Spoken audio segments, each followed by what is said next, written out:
La Sociedad Dominica de Medios de Comunicación, Sodomco, presenta A Pensar Más con Rosa María Palacios.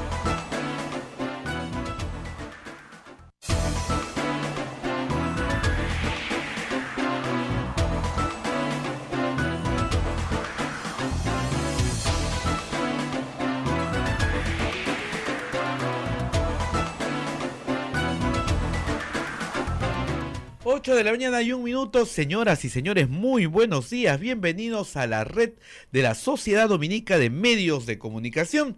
Ya estamos en comunicación en todo Lima con Radio Santa Rosa, en Chimbote Radio Santo Domingo, en Arequipa Radio San Martín, en el Cusco Radio Veritas, en Ucayali Radio Cepagua, en la Convención Radio Quillabamba y en Puerto Maldonado con Radio Madre de Dios, todas emisoras dominicas que ya están trabajando para usted. Además también nuestros amigos que nos escuchan en Ayacucho a través de La Voz de Ayacucho y en Huánuco a través de Radio Huánuco frecuencia modulada, y también gracias a AM Tagua, que siempre comparte el programa y nos pone a su disposición por todo el Perú.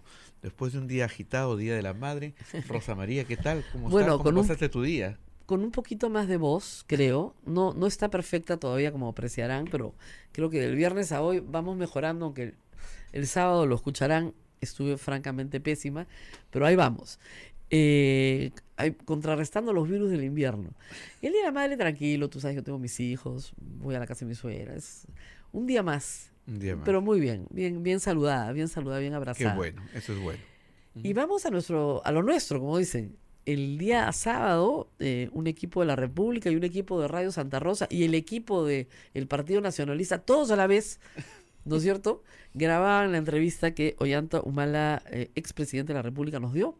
Así que era mucha gente de producción y estábamos en el local de campaña de su local, digamos, institucional, que queda en Jesús María, muy cerca a Canal 5, ¿no? A cuadra y media. A cuadra y media de Canal 5. Y en este local, en el segundo piso, habían adaptado un lugar para poder hacer las entrevistas, donde creo que también estuvo Sol Carreño, me parece, la semana anterior, y donde otros han entrevistado.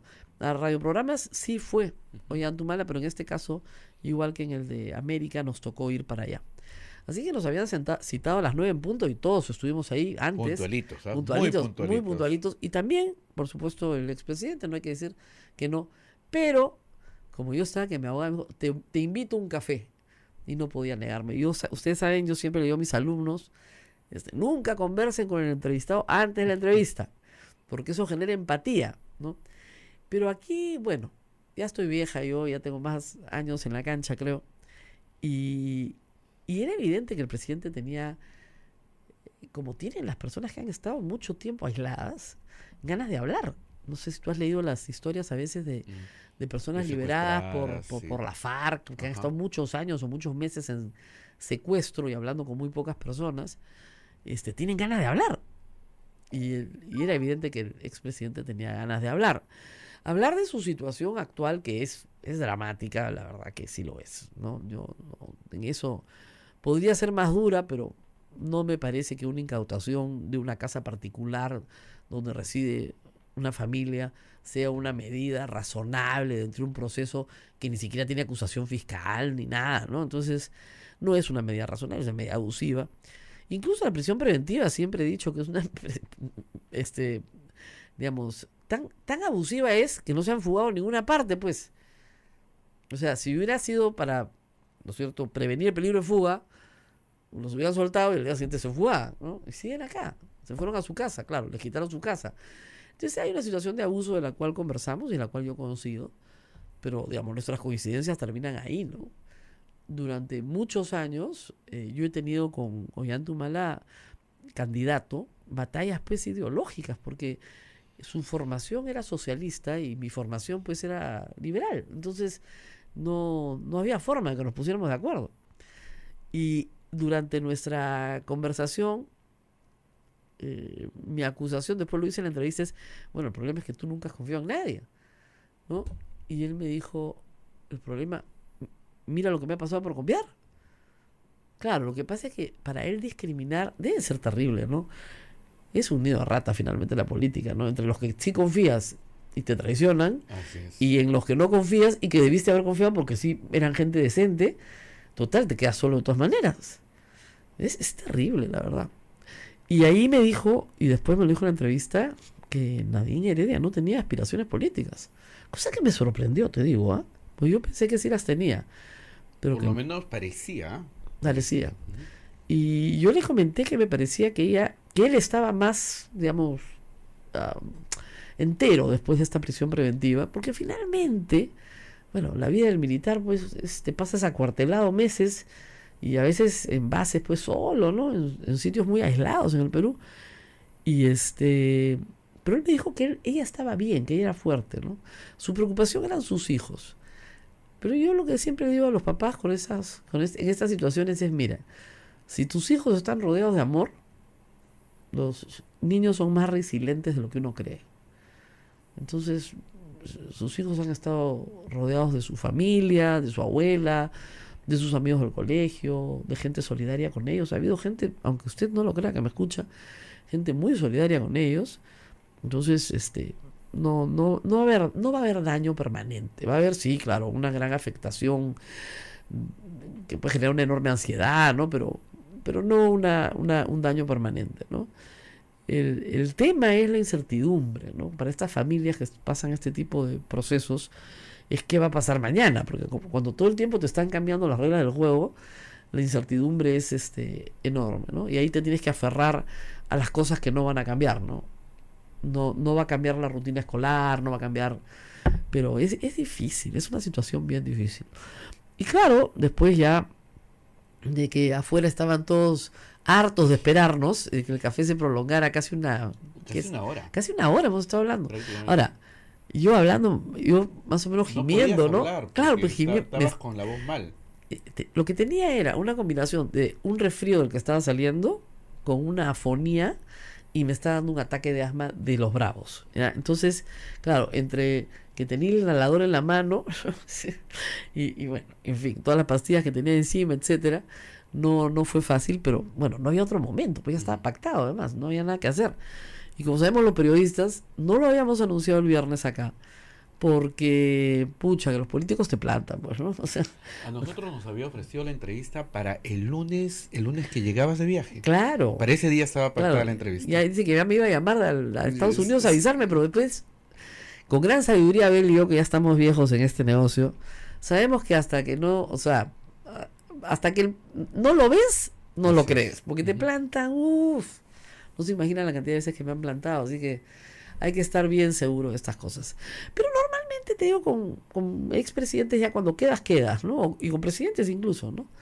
No me ha tocado entrevistar a un presidente en ejercicio, creo que es de Valentín Paniagua, que dice, no tenía ningún problema en que lo entreviste en ejercicio, pero luego vino Toledo y en ejercicio, ¿no? Antes y después, por supuesto. Alan García a mí me corre como la viruela, entonces y dicho sea de paso, y te quería contar una anécdota, algo curioso que ha pasado.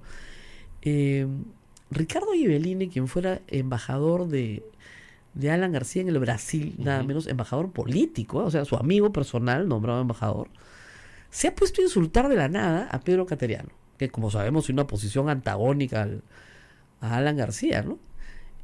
Y no entiendo muy bien por qué. Entonces ha hecho una pregunta Pedro Cateriano en Twitter que me ha dejado pensando: ¿por qué en la fiscalía nadie está interesado en Ricardo Ghibellini? Ha sido embajador político, no diplomático, no de carrera, político, amigo personal de Alan García en el Brasil, nada más y nada menos. Me parece una persona de interés para una investigación, ¿no? No digo que tenga responsabilidad de nada, pero sería interesante preguntarle cómo era la relación con el Brasil, no siendo él diplomático, ¿no? Y teniendo acceso a la lija diplomática de ida y vuelta todas las semanas, qué cosas puede haber conversado con no sé, con las autoridades brasileras, ¿no?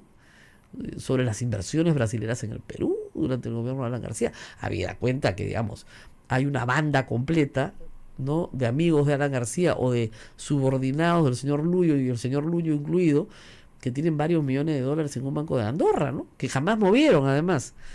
¿no? Entonces sería bien interesante que en vez de estar insultando a exministros, no sé, lo citen en la fiscalía, en la comisión Lavallato, vamos, que está costando tanto que por lo menos inviten a los amigos de Alan García, ¿no? Digo yo, al señor Atala, que le encontraron un pago interesante de Odebrecht, Chelsea, a él nadie lo menciona, ¿no? Nadie lo menciona. Digo yo, ¿no? Digamos, si se va a pelear por redes, o sea, si va a sacar la cabeza para pelear, mejor que lo llamen pues para que nos cuente la historia completa, ¿no? Pero en fin.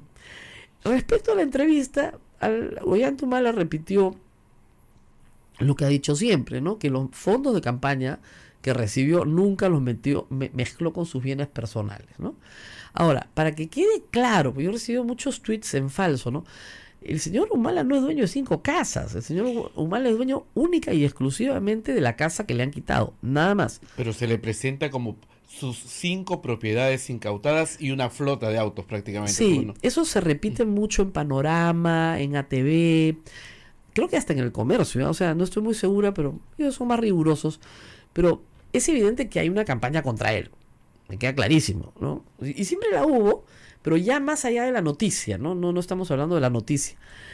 Las casas son, por ejemplo, él tiene un departamento bien propio de soltero, que no es un bien ganancial. Ese no lo han incautado. La madre de Nadine viuda y sus hermanos y Nadine tienen una casa donde ellos se han mudado que es al lado de su casa, ¿no? Esa casa no la han incautado. Pero sí han incautado un terreno que es herencia también del mismo padre, ya que es propiedad indivisa, o sea, de todos los herederos, sí lo han incautado.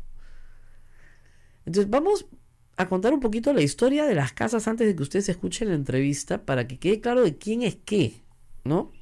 A ver, el señor Humala se casa con la señora Heredia, muy bien. El papá de la señora Heredia se muere. Le pasa a cualquiera, pasan los años y uno se muere. Entonces hereda su esposa y sus hijos. Esta familia, Heredia Alarcón, vivía en la calle Castrat. Muy bien. Al lado de la casa de donde Nadine Heredia creció de chica, ¿no es cierto? Esa casa donde está viviendo ahora, esa casa al lado, los vecinos decidieron, que eran amigos de sus padres, vender su casa. Y obviamente se la ofrecieron primero pues a sus vecinos. La pactaron en $160,000 en una casa que tenía 40 años de construida, al mismo tiempo que la casa de los papás, porque se había construido en la misma época, y la vendieron a Ollanta Humala y a su esposa. Entonces ellos se mudaron al lado de tus suegros, que no es lo más feliz en la vida, pero de repente para ellos pues era perfecto, y además ya creo que en ese momento su mamá estaba sola, entonces se mudaron al lado. ¿Cómo pagaron los $60,000 de la cuota inicial? Con la plata que habían ahorrado los años que estuvieron fuera, más los ahorros de ella. Hasta ahí yo puedo entender, ¿eh? Y tenían que pagar $100,000 al banco de crédito, y el banco de crédito dijo que efectivamente sí podían pagarlos. Examinó sus haberes y dijo sí los puede pagar porque la señora tiene trabajo y el señor también. Y esto fue en el 2007. Esa es la única casa que han comprado. La señora se volvió a casar. Entonces, la casa con la que había vivido su marido se la dejó a su hijo Ilián, ¿ya? Y ella se mudó a otra casa con su marido. Esa es la casa que le han quitado. Es que pobre tipo no tiene nada que ver, ¿no? Esa le han quitado. Ya. El terreno era un terreno que les dejó el padre. Compraron un terreno en Lurín con el ganancial. No sé si lo compraron después de muerto o antes de muerto, no lo sé. Pero es un ganancial, que es un terreno que es de todos, que es de los herederos del señor que murió. Muy bien. Y luego, la amiga Rocío Calderón tenía en La Victoria, en una quinta, un departamentito. No sé si es herencia, no sé si ella lo había comprado hace muchos años. El asunto es que ese se lo han embargado. No, se lo han incautado. Y además ella había comprado una casa en La Molina que la tenía alquilada, no vivía ahí, sino que era su renta. Esa se la han incautado también. Pero ninguna de esas dos es de Ollanta Humala, ni las propiedades de la familia, de la sucesión del señor Heredia, ni tampoco la propiedad de su suegra. Se puede pensar que ella es testaferro de estas casas. Claro, pero la prueba es que Rocío Calderón recibió $20,000 en una cuenta de la empresa Caizamat. Dime tú cómo con $20,000 puedes comprarte una casa en La Molina. Y la señora recibió $60,000. ¿Cómo con $60,000 se puede comprar una casa con una pareja nueva que no tiene nada que ver en el asunto? O sea, no hay ninguna cuenta a nombre de él ni nada. Eso es lo que la fiscalía no puede explicar. Hasta ahora no puede explicar. Entonces, no, es que el resto lo manejaron en negro, bestial. Pruébalo, pues. En negro quiere decir nunca pasó por el sistema bancario. Plata en efectivo que se gasta en efectivo. Entonces, pregunta, ¿por qué la señora Calderón tiene una buena casa en La Molina y los Humala no está tan buena en Higuereta, ¿no? Se hubieran quedado ellos con los de La Molina y le daban la casa de Higuereta. No sé, o sea, no hace mucho sentido. Ahora yo ayer estuve atento porque pasaron la casa por dentro. Es una casa normal, es una casa, es bonita, ¿no? Pero no, pues es un palacete. No. Ahora me contaban que había policías, comandantes de la policía, que se han tomado selfies hasta en la cama de las niñas, ¿eh? A eso se dedicaron.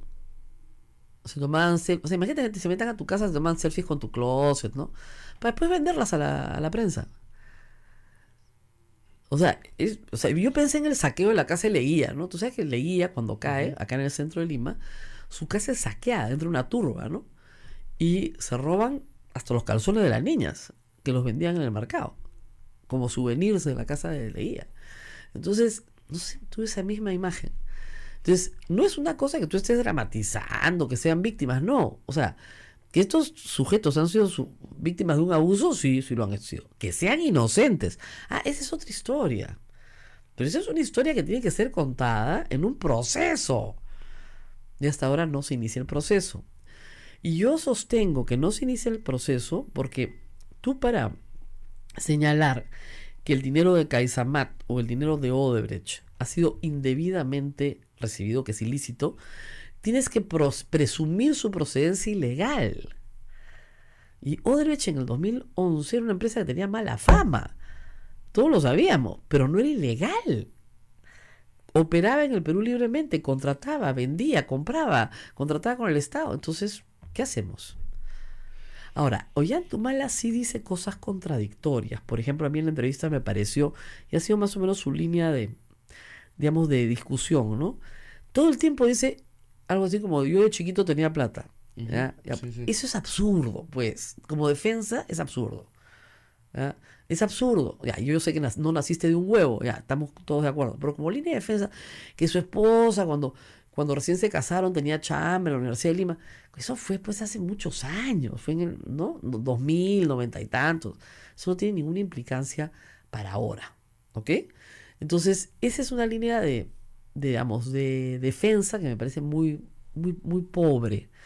Y la segunda, que sí revela en esta entrevista, estoy pensando en la encuesta de ayer, que lo que revela es que había un aporte de su papá y su mamá, sí, del cual nunca había hablado. Que le ayudaron incluso para comprar el carro, para comprarse su primer departamento, sí. Después cuando se casó, y después cuando armó el partido, porque eran políticos y creían en el partido. Sí. Entonces dice, oiga, ¿usted recibió una plata de su mamá? Creo que eso lo ofendió. No, era esporádico. Sí. Pero luego que el partido le puso un sueldo, primero a él y después a ella, desde el principio, desde que termina la campaña del 2006. Entonces, si tú multiplicas, pues no sé, 7,000, 8,000 soles, 7,000 dijo 7,000, sí, por, no sé, pues 120 meses, por decirte, ¿no? Entonces de repente, pues ahí está lo que le falta al fiscal. No lo sé, pero eso sí me pareció novedoso, porque yo sabía que ella tenía un sueldo, pero ella la hacen presidenta cuando ya estaban en el gobierno. No, él dice que él tenía un sueldo desde que él formó el partido. Que justamente para evitar que el reloj se ponía, que le discutieran, eso es. Y me ha dicho también que hay algunas personas ahora últimamente que le están dando algunas facilidades para pagar dentro del colegio, para pagar la pensión de sus hijos. Bueno, no es un colegio baratísimo, no es el más caro de Lima tampoco, pero es de los caros, que le están dando facilidades. Porque, bueno, sus hijos ya están, sobre todo la mayor ya está grande, ¿no? Pero, para el más chiquito sobre todo. O sea que, bueno, han habido personas que también los han ayudado últimamente, ¿no? En esta situación crítica. Pero en el pasado vivían de su sueldo de presidente de la República, del sueldo que les ponía el partido y de las contribuciones que hacía sus suegros y la ayuda que les daba su suegra. Eso es. Nos tenemos que ir. Ahora, hay que decir una cosa, sí es verdad. Hay un montón de gente que dice, la mamá de Nadine Heredia era ama de casa y solo ha hecho movilidad escolar. Pero el papá no, pues. El señor que se muere era contador público y fue contador de varios bancos durante muchísimos años. Y ahí hizo su plata. Y la señora y sus hijos han heredado el patrimonio del papá.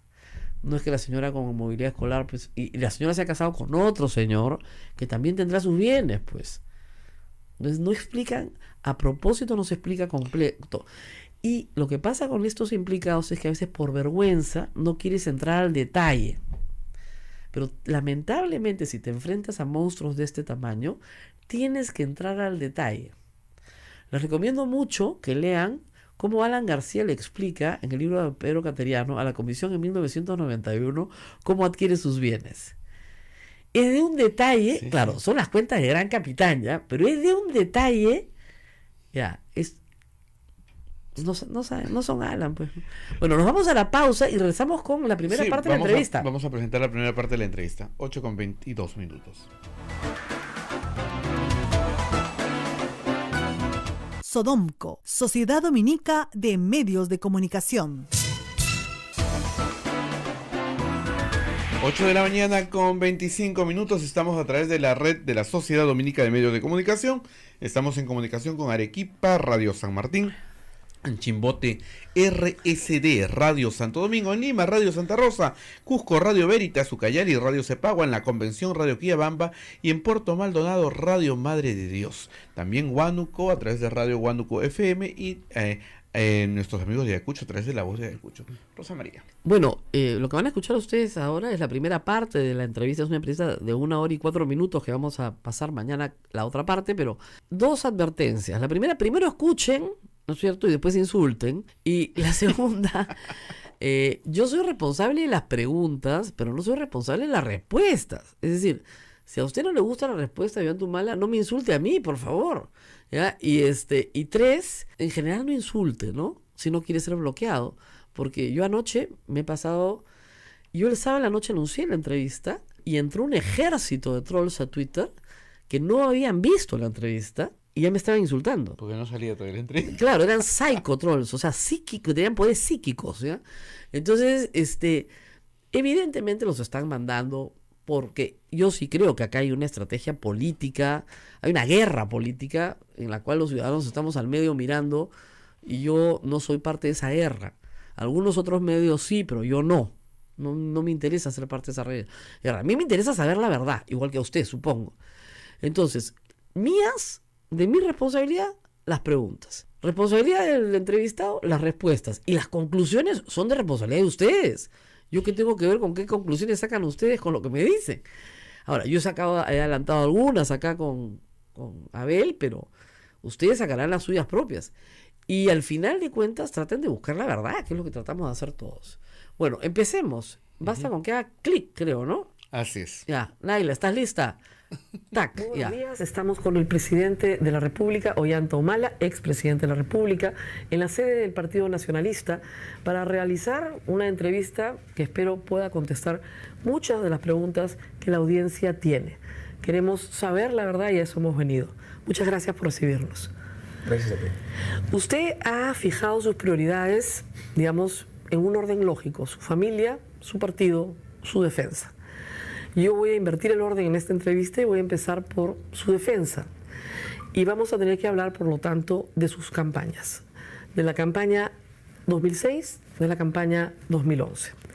La presunción de la Fiscalía es que usted se ha enriquecido en esas campañas.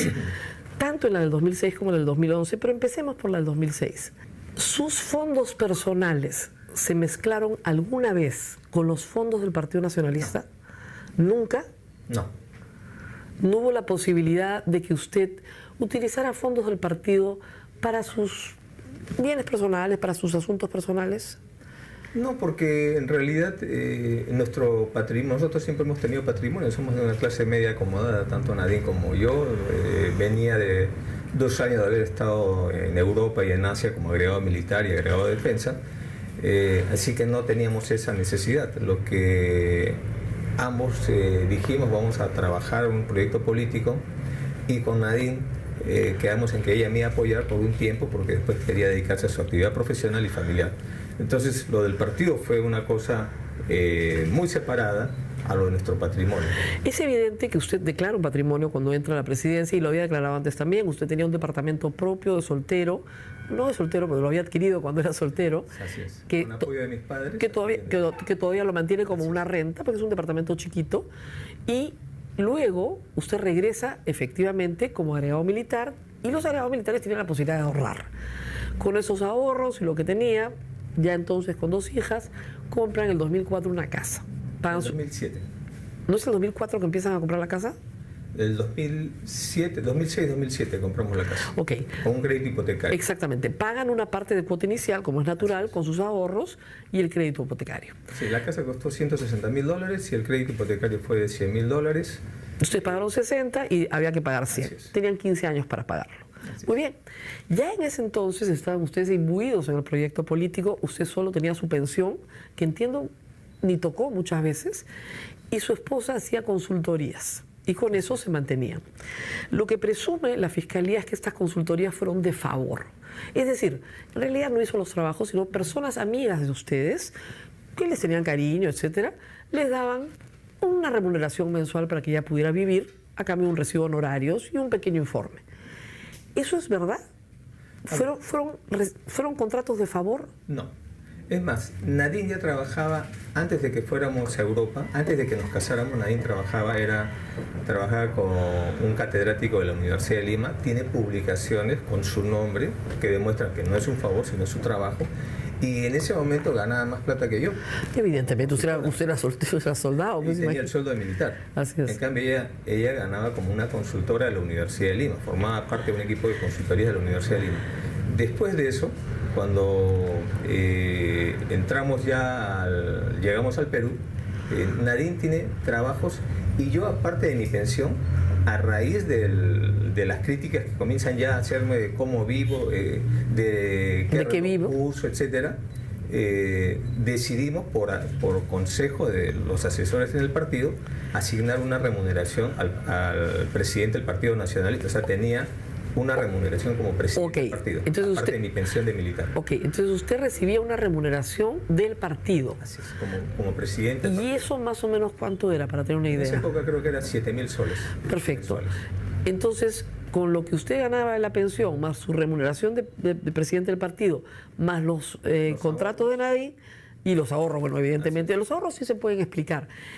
Evidentemente, muchos creen que esos contratos, sobre todo los que son con Venezuela, son contratos que en realidad no son contratos. Los contratos con el señor Paredes, por ejemplo, que después fue ministro, que tampoco fueron contratos.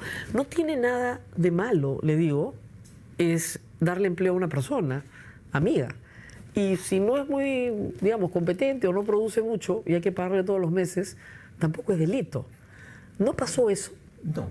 Eso lo conocemos nosotros porque muchas veces en el ejército decimos no mezclar el trabajo con la amistad. Pero en el caso de nosotros, de todos los contratos que ha tenido Nadine como asesora, solo hay 2 que han sido cuestionados. Y el de Venezuela no hay ningún cuestionamiento ahí, es sospechas. Bueno, todos estos son sospechas. Todos son sospechas. Pero en el de Venezuela estamos hablando de una empresa que inclusive tenía un contrato con el Grupo Comercio. Yo sé, pero ella nunca publicó una nota en ese diario. Es que ella no era periodista, ella ha estudiado Ciencias de la Comunicación para el Desarrollo. Sus consultorías nunca fueron para presentar artículos. La única oportunidad, me parece, que ella presentaba artículos ha sido para La República, cuando ella tenía una columna y la tuvo durante un año, me parece, como columnista de La República. Pero en La República pues pagan poquito, créanme. Sí, es bien misio el asunto. Entonces, no alcanza. ¿Ya? Entonces, lo que todo el mundo quiere saber es que efectivamente le alcanzara, porque si usted tiene un crédito de 15 años y usted no tiene mucha plata, es clase media, por supuesto, acomodada, ¿no? ¿Por qué lo prepaga? Porque nosotros teníamos esa posibilidad de prepagar, aparte, como le digo, teníamos en ese momento el apoyo también de mis padres. Acuérdese que de los 7 hermanos de padre y madre, 5 viajaron a Europa y en el caso de los 2 que nos quedamos, mis padres nos apoyaron económicamente. Mi padre y mi madre son políticos, tienen la sangre en la política en las venas, y ellos veían que estaba muy bien y querían alentarme con esto. Entonces, ¿usted también recibía un ingreso mensual de su papá? No, eran apoyos esporádicos, pero más allá de ese tema de que No, pero es anecdótico, no es anecdótico, porque eso conforma... El global era, nuestro patrimonio era mi pensión, mi sueldo de militar, mis ahorros, los ahorros de Nadine que ella había generado antes de viajar a Europa conmigo, mi sueldo de militar, que mientras yo estaba ganando una remuneración en el por servicio en el exterior, mi sueldo quedaba en Lima, ¿no? Entonces todo eso nos permitió a nosotros acceder a un crédito hipotecario con las garantías del... No, evidentemente tenían las garantías, porque además y la casa era una garantía. Por un tema de que cuando uno tiene disponibilidad prefiere acortar las cuotas por el tema de los intereses. Lo mismo hice con mi departamento de Miraflores. El mini departamento, que también lo compré con el apoyo de mis padres, lo prepagué en los años 99, 2000, cuando teníamos cierta holgura. El tema es el siguiente: la acusación es que usted mezcla los fondos del partido, y hay una prueba de que eso es cierto. En el año 2005, la empresa CaixaMac remite una donación, pero como el partido no tiene cuentas, la remite a la cuenta de su suegra y de Rocío Calderón. Por eso ellas están implicadas, y luego la remiten a la cuenta de Nadine, lo cual prueba que sí mezclaban dinero del partido con sus cuentas personales. A ver, les explico. En ese la donación es totalmente legal. El señor Macaren, dueño de esta empresa, lo conozco en mi primer viaje a Caracas por un evento organizado por el Partido Patria para Todos, y conversamos, y lo comprometo a que apoye la formación de un partido. O sea, todavía no era partido, era una formación, por lo tanto no teníamos personalidad jurídica. ¿Qué pasaba? Que cuando él nos envía creo que fueron algo de $80.000, así es, dólares más, dólares menos, no tenía cuentas el partido, y como Nadine y yo parábamos viajando, y en ese momento había que hacer una adquisición de alquileres o compra de computador, estábamos en la tarea de recolección de firmas, contratación de personal para que recoja firmas, necesitábamos que ese dinero fuera a cuentas, y las 2 cuentas que encontramos fue la de su madre, mi suegra, y la de su amiga, de tal manera que pudiéramos retirar ese dinero para las actividades del partido, no para el usufructo nuestro. ¿Usted entiende que por esa razón su amiga y su suegra están hoy día sin casa? Me parece abusivo, me parece una medida abusiva, excesiva, que por esa razón que hemos demostrado, porque el señor, nosotros hemos pedido que el señor declare, el señor ha declarado en prensa y después ha fallecido, y lo ha dicho, no, está vivo. Está vivo. Está vivo, y ha dicho bien claro, yo he apoyado un proyecto y me siento satisfecho. Pero el asunto es que muchos piensan que usted se tiraba el vuelto de la campaña, para ponerlo de cierta forma, a la forma más vulgar. Usted y su mujer se tiraban el vuelto de la campaña, y con eso hacían una pequeña fortunita para poder vivir. Que por último tampoco sería delito, pero no lo hicimos. Hasta en eso hemos sido pulcros. Teníamos nuestra plata y hemos utilizado nuestra plata. No hemos mezclado las cosas. La campaña del 2006 fue sancionada, no solo a su partido, a todos los partidos por la OMP, porque yo he leído las actas. Es imposible justificar lo que se gastó versus lo que ustedes declararon. Es decir, alcanzaba con las justas para pagar la publicidad en televisión, lo que ustedes declararon. Y no se consideraban los gastos, pues, de transporte, mítines, asesorías, consultas, etc. Entonces, obviamente, fueron sancionados por la OMP con la pérdida del financiamiento público, que obviamente, como el Estado no lo daba, no perdieron nada. Pero fueron sancionados porque la información estaba mal dada. A ver, para aclarar esto. Recién este año o el año pasado, el Estado ha aplicado la ley de partidos políticos en la cual financia. Y que, dicho sea de paso, habría que reflexionar si no es discriminatoria esta ley, porque solo financia a los partidos que tienen representación congresal, pero el resto de partidos que no tienen hoy día no reciben ni un medio del Estado, y me parece eso discriminativo. En segundo lugar, ¿no? Lo que demostraría lo que usted dice es que el gasto fue mayor de lo que nosotros hemos declarado.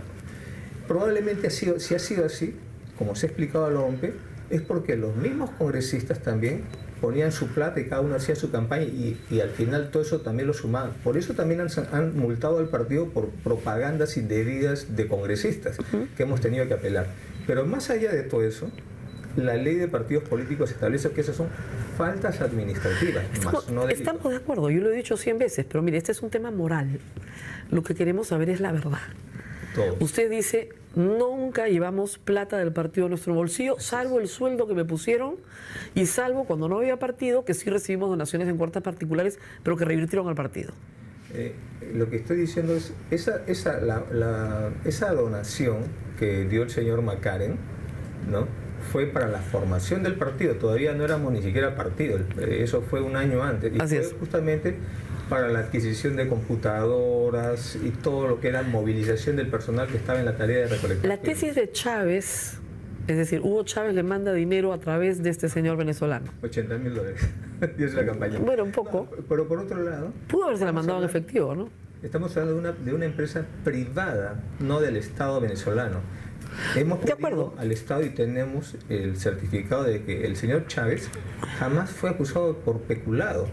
Y la investigación fiscal dice que es dinero de Venezuela proveniente de la actividad de peculado, del delito de peculado de Chávez. Usted fue en enero del año 2006, 1 de enero del año 2006, a Venezuela a conocer a Chávez, aparecieron abrazados con Chávez, cosa que fue un error político garrafal, ciertamente, pero viajaron vía Montevideo, que fue muy extraño. Montevideo es un paraíso fiscal. ¿Y por qué van de Lima a Caracas vía Montevideo? Se especuló en ese momento que iban a recibir plata, que ya habían hecho contacto con Chávez, que habían hecho contacto con Chávez. No tiene sentido, ¿no? O sea, Montevideo está por acá y Caracas por allá. Era Año Nuevo. No ha habido nada de eso. Nosotros lo que hicimos fue en la campaña, teníamos una Secretaría de Relaciones Internacionales. Que manejaba Nadine.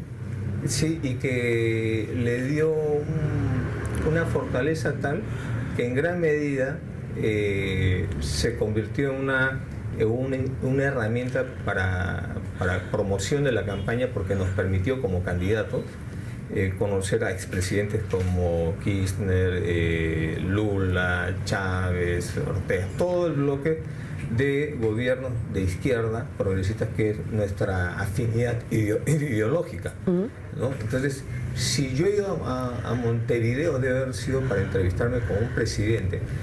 Yo voy a verificar el dato porque no tiene lógica así. Y además, una cosa bien clara, a nosotros nos han levantado las cuentas bancarias y estaría reflejado cualquier transacción en un paraíso fiscal o en un offshore, lo que sea, y no lo tenemos. Usted siempre dice no tengo ningún offshore, tiene razón, pero Alan García tampoco tiene ningún offshore. Alejandro Toledo tampoco tiene ningún offshore. Bueno, tampoco tenemos, entonces, para hacer más, tampoco tenemos fundaciones tipo Rayitos de Sol. Claro, o Ecoteva, ya, ok. No tienen a la suegra con Ecoteva.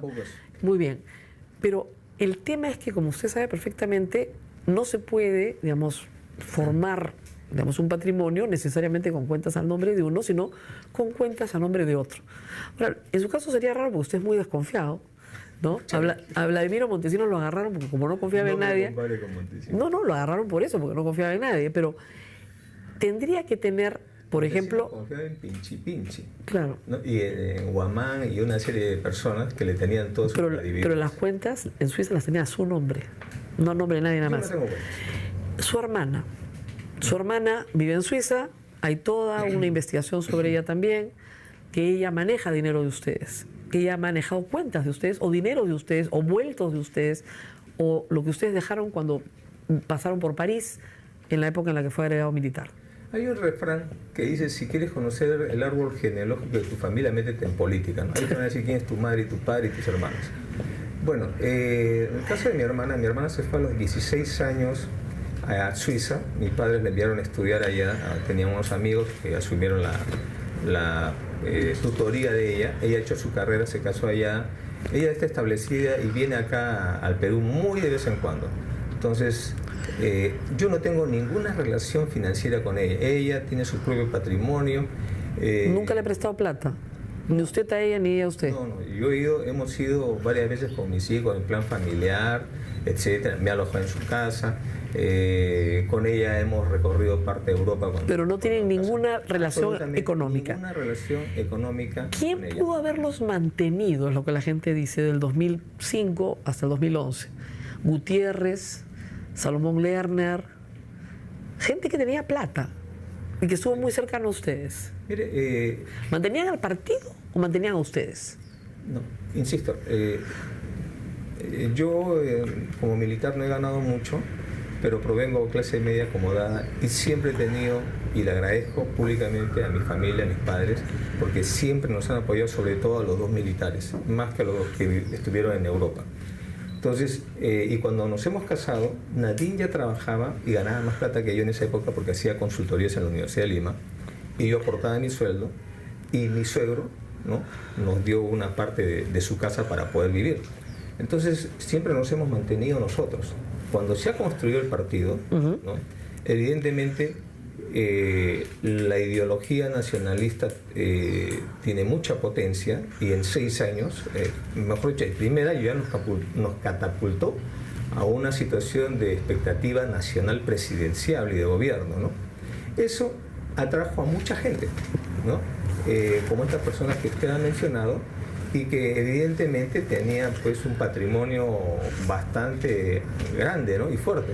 Y ellos también han aportado. A ellos han aportado, pero no a ustedes. No, no nosotros. Ellos, Gutiérrez no le ponía los carros. No, bueno, a Gutiérrez yo le compré un automóvil, porque cuando yo vengo de Europa, yo utilizo el carro de mi suegro. Ya. Un carrito bonito para su época, pero era viejo ya, ¿no?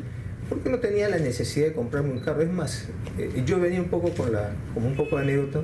En Europa los servicios públicos funcionan tan bien que a veces es mejor desplazarse en metro que en un carro.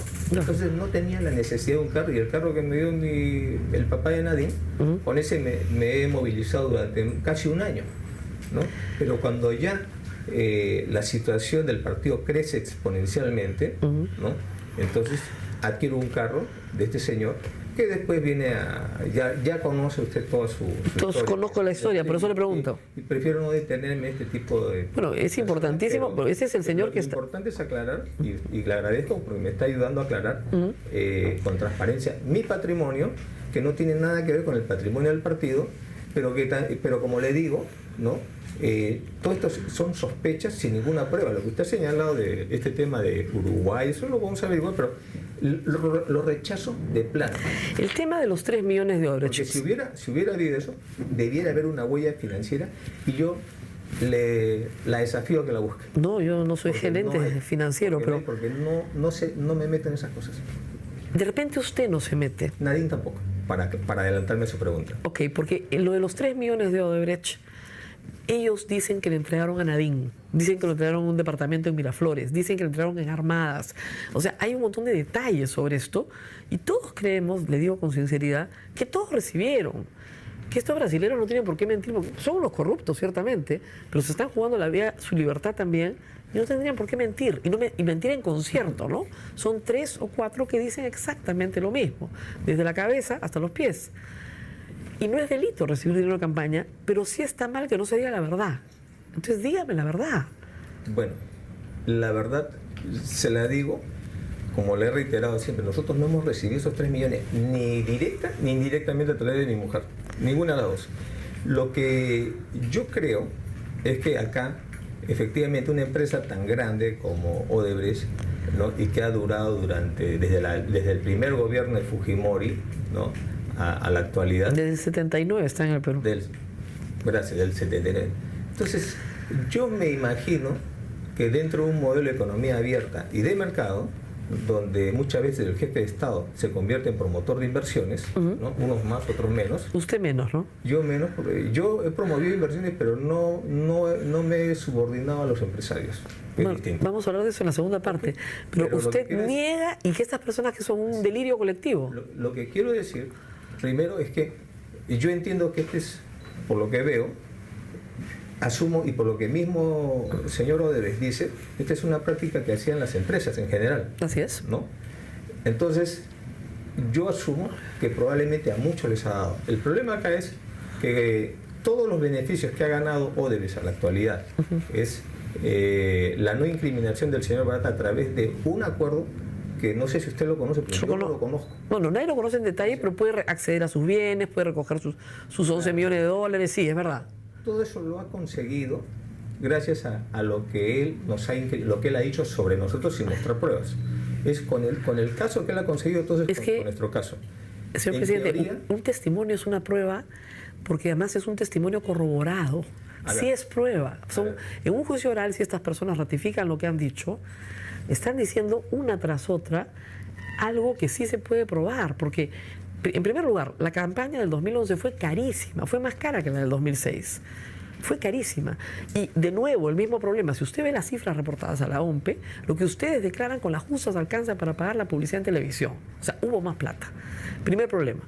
Y el segundo problema es que no se declara en muchísimos casos quiénes son los verdaderos aportantes. A ver, Y eso es verdad, todos lo sabemos, no mintamos, no se sabe quiénes son los verdaderos aportantes. a ver. O sea, 10 empresarios amigos de Salomón Lerner le daban la plata a él y él la ponía y no le decía a usted quién era, porque no querían aparecer, ¿o no? Diga la verdad. ¿Puedo responder? Sí. Ok, mire, acá estamos hablando de dos cosas, ¿no? Los casos que están del comportamiento corrupto de esta empresa, donde han coimeado para conseguir proyecto línea 1 del metro, IRSA, planta de Huachipa, etcétera, y que muchos de esos proyectos, como usted lo ha señalado en sus programas anteriores, están ya señalados en el acuerdo que tienen con Estados Unidos, y que cronológicamente se puede determinar en qué gobierno... Sí, es el gobierno de Toledo y el gobierno de García. Así es. Ya. En mi gobierno no ha habido eso. Vamos a ir en la segunda parte. Ok, pero déjeme terminar. Plata la campaña. respuesta. Entonces, esos actos de corrupción hoy día están tratando de ser solapados a través de la criminalización de los aportes de campaña y de la criminalización de los partidos políticos. El primer partido al que lo están criminalizando es el Partido Nacionalista Peruano. En ese sentido... Le concedo ¿no? eso, En tiene ese razón. sentido, Pero, ¿qué pasa con los fondos? A ver, pero como decimos, déjame dar a luz. A ver. ¿Ya? Entonces, cuando estábamos solos, ¿no? Teníamos a toda la comunidad política tirándonos barro. Cuando con nuestro caso, con nuestra investigación, el señor Barata consigue blindar a sus funcionarios, todo lo que hemos dicho, ya lo sabes, todo eso lo consigue. Entonces, no es que gana, ya ganó, pero ¿no? La presión mediática hace que la Fiscalía tenga que preguntar lo que no querían preguntar. Y al preguntar lo que no querían preguntar, descubren, ¿no? Una serie de... Que le dieron a todos. De esta empresa y otras empresas tal vez, ¿no? Entonces eso yo comprendo que refuerce la credibilidad de estos funcionarios y más bien merme la credibilidad de nosotros. Sobre eso yo haría algunas reflexiones. Primero que el señor Barata como el señor Odebrecht han señalado, ¿no? Dentro de que ellos supuestamente han aportado a todos, de que con nosotros no consiguieron ningún favor. Ese es uno. Ese es un tema de corrupción. Tenemos dentro de las declaraciones una línea directiva que es Odebrecht, Mameri, Barata. Los dos primeros señalan de que autorizaron al tercero para que él pague. El tercero dice que pagó, ¿no? No ha mostrado ninguna prueba, pero dice que pagó. Sí. Bien. Y los tres dicen que eso se pagó a través del Departamento de Operaciones Estructuradas. Así es. ¿Qué dice el Departamento de Operaciones Estructuradas? El responsable de Operaciones Estructuradas dice que esos 4.8 millones de reales fueron pagados a una empresa de comunicaciones, no a nosotros. Eso lo dice el responsable. Es como que... ¿A la empresa usted lleva Fabre? su carro, ¿A la empresa Fabre? ¿Perdón? ¿A la empresa que contrató a Fabre? No, a una empresa de comunicaciones. Ni Fabre ni Garreta hablan que les ha pagado este señor. Y él ni los conoce. El tesorero, ¿qué dice el tesorero? Que es Migliaccio. Él dice que no sabe qué cosa es Sobache. Y que a Garreta lo conoce y le pagó, pero en el año 2014. Para otra campaña. Cronológicamente usted podrá deducir para qué fue. No, fue el tema de Susana Villarán. Pero, digamos... Pero entonces tenemos una contradicción entre ellos, entre estas dos, la línea de directores y la línea ejecutiva de operaciones estructuradas. O sea, pero además, ¿usted cree que Barata se tiró la plata además, y no pagó? Pero además... Es lo que está sembrando. O sea, le dijo a Odebrecht que pagó y no pagó. Yo estoy reflexionando. Pero además, el mismo Silva dice que en muchos casos, ya revisando sus cuentas, detectan que muchos de esos dineros han sido desviados por los propios directivos. ¿Ya? Porque era un manejo muy informal, ¿no? En tercer lugar, ¿no? Sobre este mismo tema, ¿no? Ellos señalan, la línea directiva señala que eso fue por gestión o por disposición del Partido de los Trabajadores. A pedido de Lula. A pedido de Lula, del Partido de los Trabajadores. El Partido de los Trabajadores ha dicho que nunca pidió nada. El Partido de los Trabajadores ya envió una carta rechazando lo que están señalando ellos. Usted sabe que el Partido de los Trabajadores está con Yaya, ¿no? Yo le volteo las cosas, claro. le volteo el plato y le digo, ¿qué hubiera pasado si el Partido de los Trabajadores hubiera dicho que sí hizo la gestión? Que no hay problema. No es delito. No voy al tema no es delito, legal, que usted lo pero, maneja perfectamente. pero estaría mintiendo. Tema mediático, al tema moral. Credibilidad, exactamente. ¿no? Ahí sí tomarían en cuenta. Pero como el Partido de los Trabajadores dice que no lo hizo, entonces no, eso ya no interesa. Es un doble rasero, un doble estándar, ¿no? Por otro lado, el tema es que la credibilidad del Partido de los Trabajadores no es muy alta. Pero por otro lado, tiene a su presidenta, a su presidenta Dilma fuera, Lula preso, o sea, es la institución, el Partido de los Trabajadores, y tiene representantes en el Senado y diputados. Todos corruptos. Ahora, por otro lado, estos señores han entrado como colaboradores eficaces. También algunos. Como colaboradores eficaces, su declaración es sospechosa. Entonces, no es que sea un testimonio y que un colaborador eficaz pueda corroborar a otro colaborador eficaz y con eso se produzca una condena. Estamos hablando de que, como lo dice el Código Procesal Penal, ¿no? La corroboración de una colaboración eficaz por ser una colaboración sospechosa tiene que ser objetiva. Ahora, pregunta final. Usted dice que no recibió muy bien, no lo voy a convencer, de lo contrario, nos hemos peleado tanto en televisión. Pero hay un tema que es decir la verdad o mentir. En su caso, podremos decir que usted, después veremos en su gobierno lo que ofreció o no ofreció. Pero hay mentiras que son mentiras, ¿no es cierto? Nadine Heredia le dijo a todo el país que esas libretas no eran suyas y me dijo a mí que sí eran suyas y lo tuve que revelar. Me mintió. Rosa María, mira... Entonces, ¿cómo puedo confiar en la palabra de gente que miente? Rosa María, a ver, dos cosas te voy a decir esto. Lo primero es que eso, estamos hablando de qué año, 2014. 2014. Hace 4 años, ¿no? Eso no es un delito.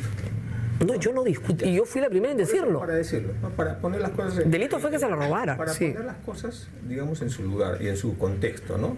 De eso pareciera un pecado original, ¿no? Pero no lo es. En segundo lugar, no es que ella mintió per se. Lo que yo le he explicado a usted es que una mega verdad, al final, no es una verdad, no, es una no mentira. Lo es. Así es. Entonces, cuando se roban, y me da vergüenza reconocer, se robaron de mi casa personas que estaban cuidando a mis hijos, cuando yo estaba de presidente de la República y mi esposa ayudándome a mí, ¿no? Se roban de mi casa, van 9 meses por diversos sitios, lo tiene gente inescrupulosa, los partidos políticos en el Congreso lo habían visto, y entregan estos documentos que uno tiene que ver qué cosa hay, porque evidentemente decir esto puede ser una media verdad porque uno no sabe si estaban adulterados o no, y ahora, a la luz de haber reconocido esos documentos, vemos que les han arrancado hojas porque no había numeración. Eso lo ha hecho la Fiscalía.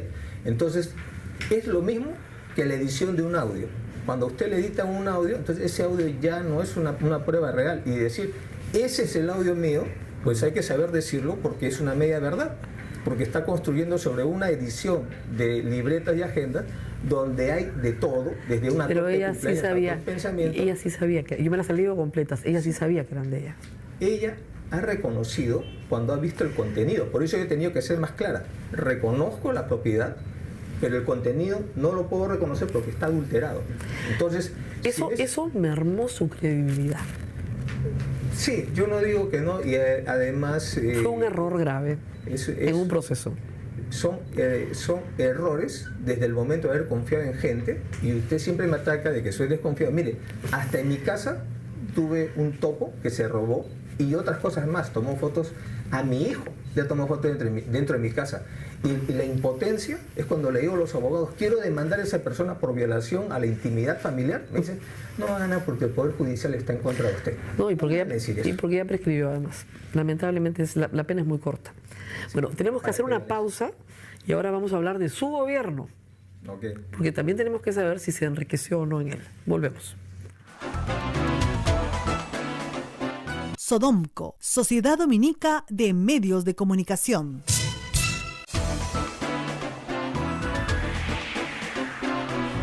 8 de la mañana con 59 minutos, la primera parte de la entrevista. A ver, Rosa María. Sí, por favor, a todos los que no la han escuchado completa, que me dicen, ¿por qué no le pregunte a su gobierno? Eso viene en la segunda parte de la entrevista. Hay gente muy ansiosita, ¿no? Entonces, está completa, ya está colgada en YouTube, ¿ah? Para los ansiosos ya está. Pero para nuestra audiencia en todo el Perú, nosotros vamos a pasar la segunda parte mañana. La segunda parte hablamos de su gobierno y su partido, digamos, y luego hablamos finalmente de su estado actual, de su juicio, de su situación familiar, que lo dejemos para el final, porque yo también creo, como muchos, que hay que apuntar al tema de fondo, es decir, ¿estas personas han cometido un delito o no han cometido un delito? Si han cometido un delito, tienen que ser juzgados y condenados. Y si no han cometido un delito, igual tienen que ser juzgados y serán absueltos. Pero el tema aquí es que hasta lo que hemos visto y lo que establece nuestro Código Penal, es que si son solo fondos de campaña, no hay nada de lo cual se les pueda acusar todavía. Ayer me decía una persona, pero si son fondos ilícitos, por ejemplo, si recibió de Venezuela y lo de Venezuela ese dinero fue sucio. No, por dos razones. La primera, porque tú tendrías que haber juzgado por peculado a Chávez, ¿no es cierto? Y esta es una empresa formal. Se llama Inversiones Caizamac, tiene dueño. El dueño ya fue interrogado, dijo que sí, les mandó para que formaran su partido y que está satisfecho. Y el señor no tiene ninguna imputación delictiva. En el caso de Odebrecht, que es el más cierto que tiene imputación delictiva, lo que tienes que tú es saber o presumir que es delictivo en el año 2011, cuando Odebrecht operaba en el Perú. Contrataba en el Perú, había contratado 5 años en el gobierno de Alan García. Era una empresa lícita, que tenía sus fondos lícitos. No podías presumirlo. O sea, lo que le va a costar mucho al fiscal, y por eso todavía no los acusa, es poder probar la presunción de que los imputados conocían el origen ilícito. Eso no puede probarlo, pues. Por eso es que no los acusa hasta ahora. Vamos, 3 años de investigación. Justificaban que no se les acusaba porque se iba poniendo nuevos interrogados y que se iba ampliando. No, perdón, escúchenme. En el derecho penal, las investigaciones no son para siempre, ¿no es cierto? Ni los juicios son para siempre. Te investigan, termina la investigación que tiene un plazo. Parece que a este fiscal le han ampliado todos los plazos y sigue y sigue y sigue, ¿no es cierto? Esto sin considerar, por cierto, a los otros, ¿ah? Yo ni siquiera estoy hablando de Keiko y Alan, no, solamente de estos, hablando solo de estos. El asunto es que estos tienen 3 años investigados. Y el otro problema es que mucha gente confunde la figura de enriquecimiento ilícito con lavado de activos. Como el fiscal se ha ido al lavado de activos, que es la que tiene más pena, ¿no es cierto? No la va a conseguir. Ya César Azabache lo ha dicho, por lavado no van. Podrían ir por evasión tributaria, podrían ir hasta por enriquecimiento ilícito, pero ahí el único que los puede juzgar es el fiscal de la nación. Perdón, investigar es el fiscal de la nación. Nadie más. A los expresidentes solo los investiga el fiscal de la nación. Cosa que hizo, por ejemplo, Alan García. ¿Qué hizo Alan García? Durante el gobierno de Ollanta Humala le pidió al fiscal Peláez que lo investigara. Que él se presentaba voluntariamente a ser investigado. Y lo investigaron. ¿Y concluyeron? Que no había enriquecimiento ilícito. Cosa decidida, ya no se le puede volver a procesar. Peláez era su pata, pues más sapo que las arañas. Así se hace. Ahora, hay 2 cosas de la entrevista que a mí sí me resultan un tanto, no sé, perturbadoras. Por ejemplo, si las agendas eran de ella, ¿por qué no dijo la primera noche a Rosana Cueva, oiga señor, usted es una ratera, me ha robado mis cosas, devuélvamelas, lo voy a denunciar por robo? En vez de decir, no sé, no son mías, no las reconozco. O sea, la verdad es que es mucho mejor decir la verdad primero. En el caso de esta plata de campaña, ¿por qué no decir, sí, pues el partido nos mantenía y cuando necesitábamos comprarnos más ropa, el partido nos daba plata. Cuando necesitábamos, no sé, cambiar de carro, el partido nos ponía un carro. Entonces, que no, lo del carro no, porque bueno, llegaron a la presidencia, etcétera, ¿no? Entonces, ¿por qué no decir, sí, hemos recibido más que 7.000 soles, ¿no? No sé, pues 20.000 soles mensuales. Y con eso vivíamos. Y esa es la plata de donaciones del partido, ¿de dónde más iba a salir? Entonces dices la verdad de frente y eso no es delito.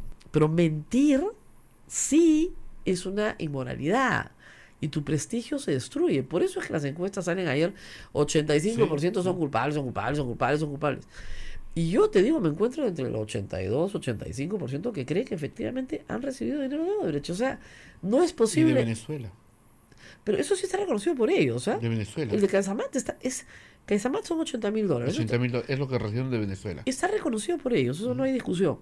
Lo que no está reconocido es lo de Odebrecht. Entonces, tú dices, dieron a todos, no le dieron a ellos un cuento tan complejo como el de Barata, con 3 testimonios. No, no es posible. Son 3 personas, porque lo que yo le pregunto, ¿por qué se van a poner de acuerdo para mentir, para fregarlo a él nada más? No tiene sentido, ¿no? Oscar Sergio García Torres pregunta, y esto es una pregunta que he escuchado siempre, ¿no? ¿Se puede presumir el origen ilícito a partir que no hay una entrega formal del aporte a la campaña? No solamente, no, el origen ilícito es que el dinero proviene de una actividad delictiva, proviene de un delito, proviene de la trata de mujeres, proviene del cohecho, eso es que proviene de una... no es ilícito porque se entrega sin ser formal. No, tiene que tener un delito. No tienes que probar el delito previo, ¿eh? Pero tienes que presumirlo. Entonces, esta era plata, según la investigación y la propia confesión de Odebrecht, que provenía de una caja de coimas. Entonces, su origen era efectivamente ilícito. Pero no puedes presumirlo cuando te lo dan en el 2011, ¿no? Ahora, estos señores, si hubieran robado, yo no entiendo por qué la mamá hace movilidad escolar, por ejemplo, cosas raras. Y le roban, no lo roban, le incautan la camioneta con la que hace movilidad escolar, pues. No te pases, pues. ¿Ya? Si eres rica y eres una ratera, ¿por qué haces movilidad escolar? No sé. ¿Alguien tiene la respuesta? Avísenme, porque no entiendo, ¿no? Hay algo ahí que no encaja, ¿no? No encaja, pues, ¿no? Encaja. O sea, mamá tiene mi plata, me la administra, bestial, está rica, nos forramos con el partido, monstruo. ¿Por qué mi mamá hace movilidad escolar? Que es un trabajo bien heroico, ¿ah? O sea, discúlpenme. Sí, levantarse temprano, recorrer, manejar, devolver a los niños, o sea, es un trabajo bien heroico. Porque hace años que me parece que la ha hecho siempre, desde que sus hermanos eran chicos. Entonces, ese es su extra, ¿no? ¿Por qué hace movilidad escolar si la señora es multimillonaria, riquísima, está muerta en plata? No entiendo. De verdad, y la hace ella maneja la camioneta. Entonces, de verdad no llego a comprender esa parte de nos hicimos ricos en el poder. Y el otro tema central son las coimas durante el gobierno. Es decir, si les pagaron era para recibir algo, ¿no es cierto? Ya, bueno, ¿qué recibieron? El gasoducto sur. Y de eso hablamos en la segunda parte de la entrevista, así que no se la pierdan mañana. Así es. ¿Ya? Pero es el único caso con Odebrecht. Recibieron coimas de otras empresas. Lo cierto es que el fiscal Hamilton Castro, que es el que tiene que investigar corrupción, no ha ido a Brasil a preguntarle nada a Barata, que dijo que ellos habían ganado con coima 8 contratos. Eso adelantó. Y no ha dicho cuáles. 2 están en la declaración ante los Estados Unidos, pero dichos en términos generales, ¿no? Que es, básicamente se entiende, la Interoceánica de Sur y el Metro 1 de Lima. Y sobre esos sujetos ya hay, digamos, tanto como por Alejandro Toledo como del grupo del MTC, están presos. Pero tenía que dar los detalles, Barata. Y Barata, sí hay que decirlo, ha confesado, pero ha confesado lo que le han preguntado. Y ha confesado lo que le ha convenido, porque es evidente que con García tenía una mayor simpatía y afinidad que con Humala. Y él mismo se lo dice a Odebrecht, y no le podemos dar 3 millones, están locos. Entonces, de coimas del gobierno de Humala no hay nada. Pero de coimas del gobierno de Toledo y García sí hay. ¿Por qué no quieren preguntar por eso? ¿Ah? Los 8 contratos son entre el gobierno de Toledo y el gobierno de Humala. Más el tema de los gobiernos regionales, que también hay que preguntar. Porque hay 3 gobiernos regionales en el caso de Odebrecht, pero digamos, presidentes regionales presos y procesados hemos tenido por montones, ¿no es cierto? Entonces, yo creo que mañana se van a despejar varias dudas. Acompáñenos mañana para seguir escuchando esta entrevista y saque cada uno sus conclusiones, ¿eh? Como digo, yo soy responsable solamente de la pregunta, ¿no? No de las respuestas. Así es. Entonces mañana vamos a continuar con la segunda parte de esta entrevista y también algunos detalles que estuvieron presentes durante la entrevista, ¿no? Ollanta muy maltratado, muy avejentado, ¿verdad? ¿Te pareció, no? Sí. Me pareció más flaco. Sí. ¿No? Como que estaba más flaco. Me pareció, pero digamos, yo estaba hinchada y repleta de medicinas para el resfriado, ¿ya? Así que no podía ver bien, ¿no? Muy bien. vamos a despedirnos, pero mañana regresamos con mucho más. Así es. Bien, 9 de la mañana con 10 minutos. Mil disculpas por una pausa que nos hemos comido, pero la entrevista fue de bloque de media hora. Mañana sí haremos todas las pausas necesarias. Muchas gracias a Naila Blas, que fue nuestra camarógrafa, con Naila. otro joven más que no me acuerdo. Ya sé que ella fue la Gracias, que gracias. grabó. Bien, nos vamos hasta mañana. Cuídense mucho.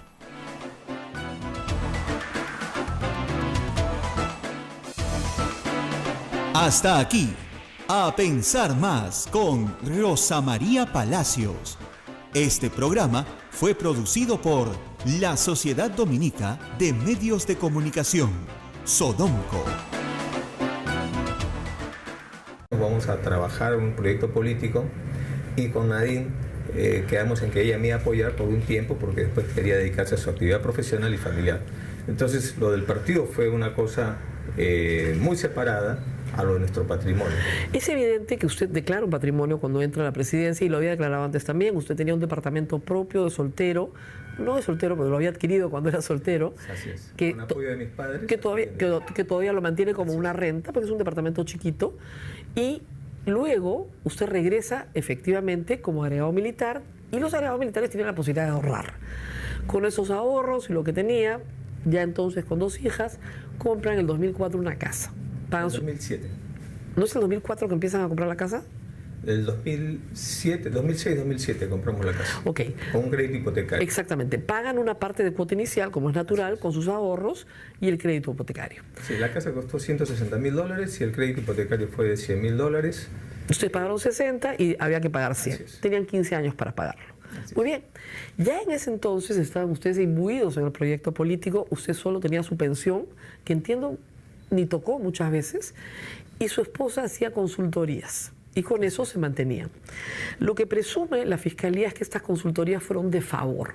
Es decir, en realidad no hizo los trabajos, sino personas amigas de ustedes, que les tenían cariño, etcétera, les daban una remuneración mensual para que ella pudiera vivir, a cambio de un recibo de honorarios y un pequeño informe. ¿Eso es verdad? ¿Fueron contratos de favor? No. Es más, Nadine ya trabajaba, antes de que fuéramos a Europa, antes de que nos casáramos, Nadine trabajaba con un catedrático de la Universidad de Lima, tiene publicaciones con su nombre que demuestran que no es un favor, sino su trabajo, y en ese momento ganaba más plata que yo. Evidentemente, usted era soldado. Y tenía el sueldo de militar. Así es. En cambio, ella ganaba como una consultora de la Universidad de Lima, formaba parte de un equipo de consultorías de la Universidad de Lima. Después de eso, cuando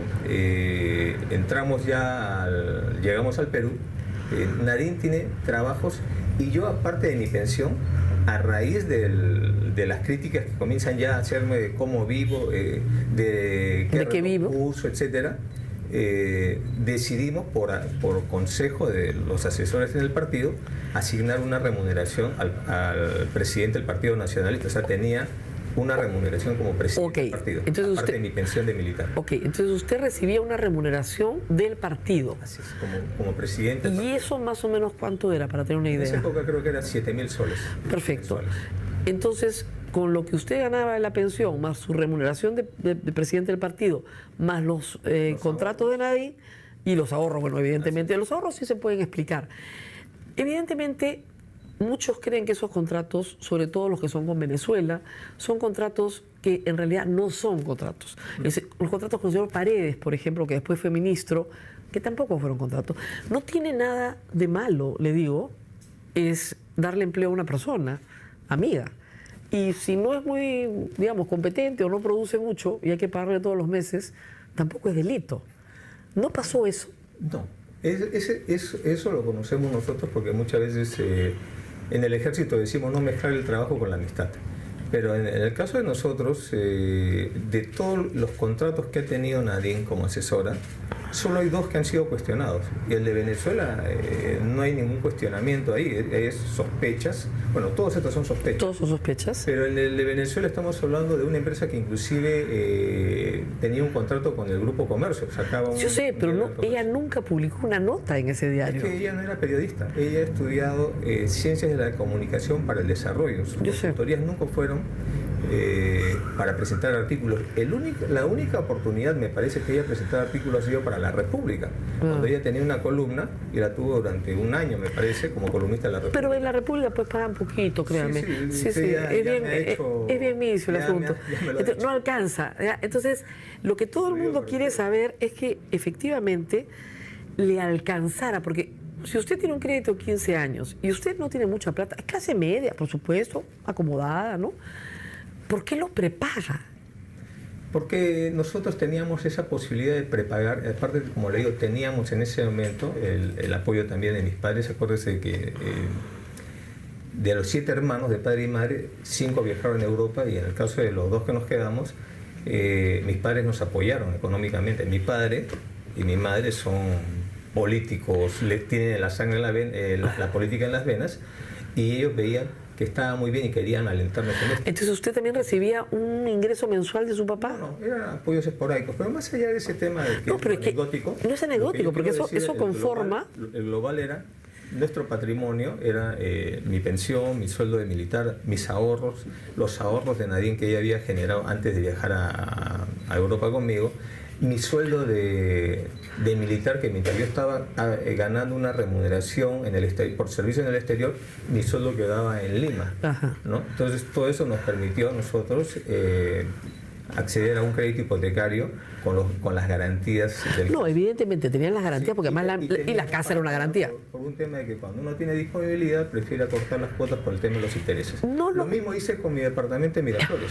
El mini departamento, que también lo compré con el apoyo de mis padres, lo prepagué en los años 99, 2000, cuando teníamos cierta holgura. El tema es el siguiente: la acusación es que usted mezcla los fondos del partido, y hay una prueba de que eso es cierto.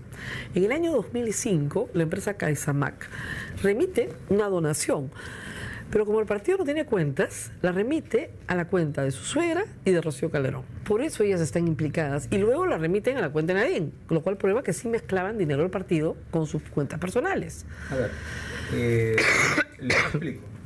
La donación es totalmente legal.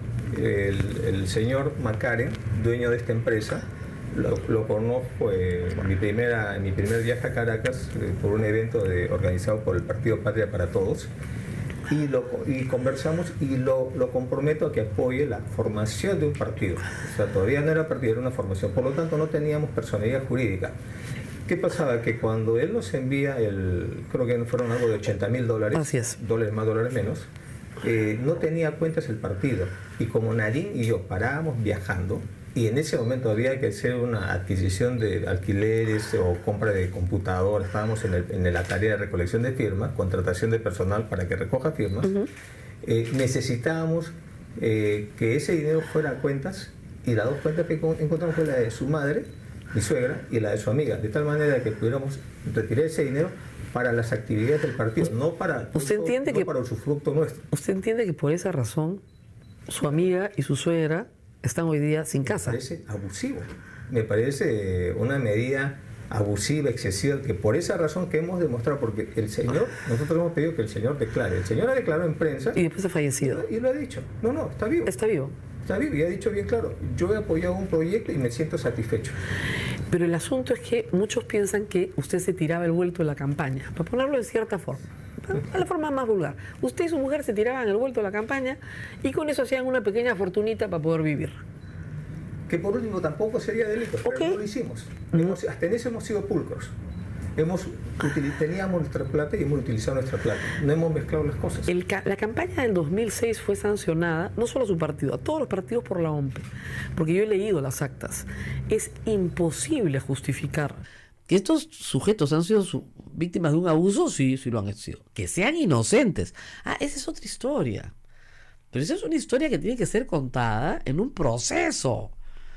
Y hasta ahora no se inicia el proceso. Y yo sostengo que no se inicia el proceso porque tú, para señalar que el dinero de CaixaMac o el dinero de Odebrecht ha sido indebidamente recibido, que es ilícito, tienes que presumir su procedencia ilegal. Y Odebrecht en el 2011 era una empresa que tenía mala fama. Todos lo sabíamos, pero no era ilegal. operaba en el Perú libremente, contrataba, vendía, compraba, contrataba con el Estado. Entonces, ¿qué hacemos? Ahora, Ollantumala sí dice cosas contradictorias. Por ejemplo, a mí en la entrevista me pareció, y ha sido más o menos su línea de, digamos, de discusión, ¿no? Todo el tiempo dice algo así como, yo de chiquito tenía plata. ¿Ya? Sí. Eso es absurdo, pues. Como defensa es absurdo. ¿Ya? Es absurdo. Ya, yo sé que no naciste de un huevo, ya, estamos todos de acuerdo. Pero como línea de defensa, que su esposa, cuando recién se casaron, tenía chamba en la Universidad de Lima. Eso fue pues hace muchos años. Fue en el, ¿no? 2000, 90 y tantos. Eso no tiene ninguna implicancia para ahora. ¿Ok? Entonces, esa es una línea digamos, de defensa que me parece muy, muy, muy pobre. Y la segunda, que sí revela en esta entrevista, estoy pensando en la encuesta de ayer, que lo que revela es que había un aporte de su papá y su mamá, Sí. del cual nunca había hablado. Que le ayudaron incluso para comprar el carro. Para comprarse su primer Pero, departamento, sí. después cuando se casó, y después cuando armó el partido, porque eran políticos y creían en el partido. Entonces dice, oiga, ¿usted recibió una plata de su mamá? Creo que eso lo ofendió, ¿no? No, era esporádico. Sí. Pero luego que el partido le puso un sueldo, primero a él y después a ella, desde el principio, desde que termina la campaña del 2006. Entonces, si tú multiplicas, pues no sé, 7.000, 8.000 soles, 7.000 dijo 7.000, Sí. por, no sé, pues 120 meses, por decirte, ¿no? Entonces de repente, pues ahí está lo que le falta al fiscal. No lo sé, pero eso sí me pareció novedoso, porque yo sabía que ella tenía un sueldo, pero ella la hacen presidenta cuando ya estaba en el gobierno. No, él dice que él tenía un sueldo desde que él formó el partido. Que justamente para evitar que el reloj se ponía, que le discutieran, eso es. Y me ha dicho también que hay algunas personas ahora últimamente que le están dando algunas facilidades para pagar dentro del colegio, para pagar la pensión de sus hijos. Bueno, no es un colegio baratísimo, no es el más caro de Lima tampoco, pero es de los caros, que le están dando facilidades. Porque, bueno, sus hijos ya están, sobre todo la mayor ya está grande, ¿no? Pero, para el más chiquito sobre todo. O sea que, bueno, han habido personas que también los han ayudado últimamente, ¿no? En esta situación crítica. Pero en el pasado vivían de su sueldo de presidente de la República, del sueldo que les ponía el partido y de las contribuciones que hacía sus suegros y la ayuda que les daba su suegra. Eso es. Nos tenemos que ir. Ahora, hay que decir una cosa, sí es verdad. Hay un montón de gente que dice, la mamá de Nadia Heredia era ama de casa y solo ha hecho movilidad escolar. Pero el papá no, pues. El señor que se muere era contador público y fue contador de varios bancos durante muchísimos años. Y ahí hizo su plata. Y la señora y sus hijos han heredado el patrimonio del papá. No es que la señora con movilidad escolar, pues, y la señora se ha casado con otro señor que también tendrá sus bienes, pues. Entonces no explican, a propósito no se explica completo. Y lo que pasa con estos implicados es que a veces por vergüenza no quieres entrar al detalle. Pero lamentablemente si te enfrentas a monstruos de este tamaño, tienes que entrar al detalle. Les recomiendo mucho que lean cómo Alan García le explica en el libro de Pedro Cateriano a la Comisión en 1991 cómo adquiere sus bienes. Es de un detalle, sí, claro, son las cuentas de Gran Capitán, ¿ya? Pero es de un detalle, ya, no son Alan, pues. Bueno, nos vamos a la pausa y regresamos con la primera parte de la entrevista. Vamos a presentar la primera parte de la entrevista, 8:22 minutos. Sodomco, Sociedad Dominica de Medios de Comunicación. 8 de la mañana con 25 minutos, estamos a través de la red de la Sociedad Dominica de Medios de Comunicación. Estamos en comunicación con Arequipa, Radio San Martín, en Chimbote, RSD, Radio Santo Domingo, en Lima, Radio Santa Rosa, Cusco, Radio Veritas, Ucayali, Radio Cepagua, en la Convención, Radio Quillabamba, y en Puerto Maldonado, Radio Madre de Dios. También Huánuco, a través de Radio Huánuco FM, y nuestros amigos de Ayacucho, a través de La Voz de Ayacucho. Rosa María. Bueno, lo que van a escuchar ustedes ahora es la primera parte de la entrevista. Es una entrevista de 1 hora y 4 minutos que vamos a pasar mañana la otra parte, pero 2 advertencias. La primera, primero escuchen, ¿no es cierto? Y después insulten. Y la segunda, yo soy responsable de las preguntas, pero no soy responsable de las respuestas. Es decir, Si a usted no le gusta la respuesta de Ollanta no me insulte a mí, por favor. ¿Ya? Y 3, en general no insulte, ¿no? Si no quiere ser bloqueado. Porque yo anoche me he pasado... Yo el sábado en la noche anuncié la entrevista y entró un ejército de trolls a Twitter que no habían visto la entrevista y ya me estaban insultando. Porque no salía todavía la entrevista. Claro, eran psychotrolls, o sea, tenían poderes psíquicos, ¿ya? Entonces, evidentemente los están mandando porque yo sí creo que acá hay una estrategia política, hay una guerra política en la cual los ciudadanos estamos al medio mirando y yo no soy parte de esa guerra. Algunos otros medios sí, pero yo no. No me interesa ser parte de esa guerra. A mí me interesa saber la verdad, igual que a usted, supongo. Entonces, de mi responsabilidad, las preguntas. Responsabilidad del entrevistado, las respuestas. Y las conclusiones son de responsabilidad de ustedes. ¿Yo qué tengo que ver con qué conclusiones sacan ustedes con lo que me dicen? Ahora, yo he adelantado algunas acá con Abel, pero ustedes sacarán las suyas propias. Y al final de cuentas, traten de buscar la verdad, que es lo que tratamos de hacer todos. Bueno, empecemos. Basta con que haga clic, creo, ¿no? Así es. Ya, Naila, ¿estás lista? Tac, Buenos ya. días, estamos con el presidente de la República, Ollanta Humala, expresidente de la República, en la sede del Partido Nacionalista, para realizar una entrevista que espero pueda contestar muchas de las preguntas que la audiencia tiene. Queremos saber la verdad y a eso hemos venido. Muchas gracias por recibirnos. Gracias a ti. Usted ha fijado sus prioridades, digamos, en un orden lógico: su familia, su partido, su defensa. Yo voy a invertir el orden en esta entrevista y voy a empezar por su defensa. Y vamos a tener que hablar, por lo tanto, de sus campañas. De la campaña 2006, de la campaña 2011. La presunción de la Fiscalía es que usted se ha enriquecido en esas campañas. Tanto en la del 2006 como en la del 2011, pero empecemos por la del 2006. ¿Sus fondos personales se mezclaron alguna vez con los fondos del Partido Nacionalista? ¿Nunca? No. ¿No hubo la posibilidad de que usted utilizara fondos del partido para sus bienes personales, para sus asuntos personales? No, porque en realidad nuestro patrimonio, nosotros siempre hemos tenido patrimonio, somos de una clase media acomodada, tanto Nadine como yo. Venía de 2 años de haber estado en Europa y en Asia como agregado militar y agregado de defensa, así que no teníamos esa necesidad. Lo que ambos dijimos... Luego vino Toledo y en ejercicio, ¿no? Antes y después, por supuesto. Alan García a mí me corre como la viruela. Y entonces, y dicho sea de paso, y te quería contar una anécdota, algo curioso que ha pasado. Ricardo Ghibellini, quien fuera embajador de Alan García en el Brasil, nada menos, embajador político, o sea, su amigo personal, nombrado embajador, se ha puesto a insultar de la nada a Pedro Cateriano, que como sabemos tiene una posición antagónica a Alan García, ¿no? Y no entiendo muy bien por qué. Entonces, ha hecho una pregunta a Pedro Cateriano en Twitter que me ha dejado pensando. ¿Por qué en la Fiscalía nadie está interesado en Ricardo Ghibellini? Ha sido embajador político, no diplomático, no de carrera, político, amigo personal de Alan García en el Brasil. Nada más y nada menos. Me parece una persona de interés para una investigación, ¿no? No digo que tenga responsabilidad de nada, pero sería interesante preguntarle cómo era la relación con el Brasil, no siendo él diplomático, ¿no? Y teniendo acceso a la hija diplomática de ida y vuelta todas las semanas, qué cosas puede haber conversado con no sé, con las autoridades brasileras, ¿no?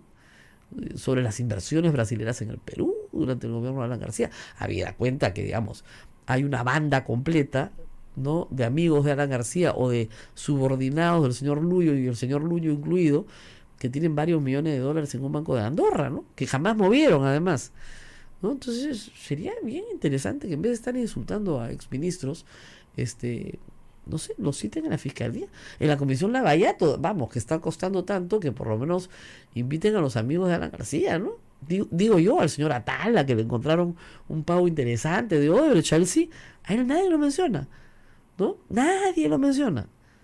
Digo yo, ¿no? Digamos, si se va a pelear por redes, o sea, si va a sacar la cabeza para pelear, mejor que lo llamen, pues, para que nos cuente la historia completa, ¿no? Pero en fin. Respecto a la entrevista, Ollanta Humala repitió lo que ha dicho siempre, ¿no? Que los fondos de campaña que recibió nunca los mezcló con sus bienes personales, ¿no? Ahora, para que quede claro, porque yo he recibido muchos tweets en falso, ¿no? El señor Humala no es dueño de 5 casas. El señor Humala es dueño única y exclusivamente de la casa que le han quitado. Nada más. Pero se le presenta como sus 5 propiedades incautadas y una flota de autos prácticamente. Sí, ¿no? eso se repite mucho en Panorama, en ATV, creo que hasta en El Comercio, ¿eh? O sea, no estoy muy segura, pero ellos son más rigurosos. Pero es evidente que hay una campaña contra él. Me queda clarísimo, ¿no? Y siempre la hubo, pero ya más allá de la noticia, ¿no? No estamos hablando de la noticia.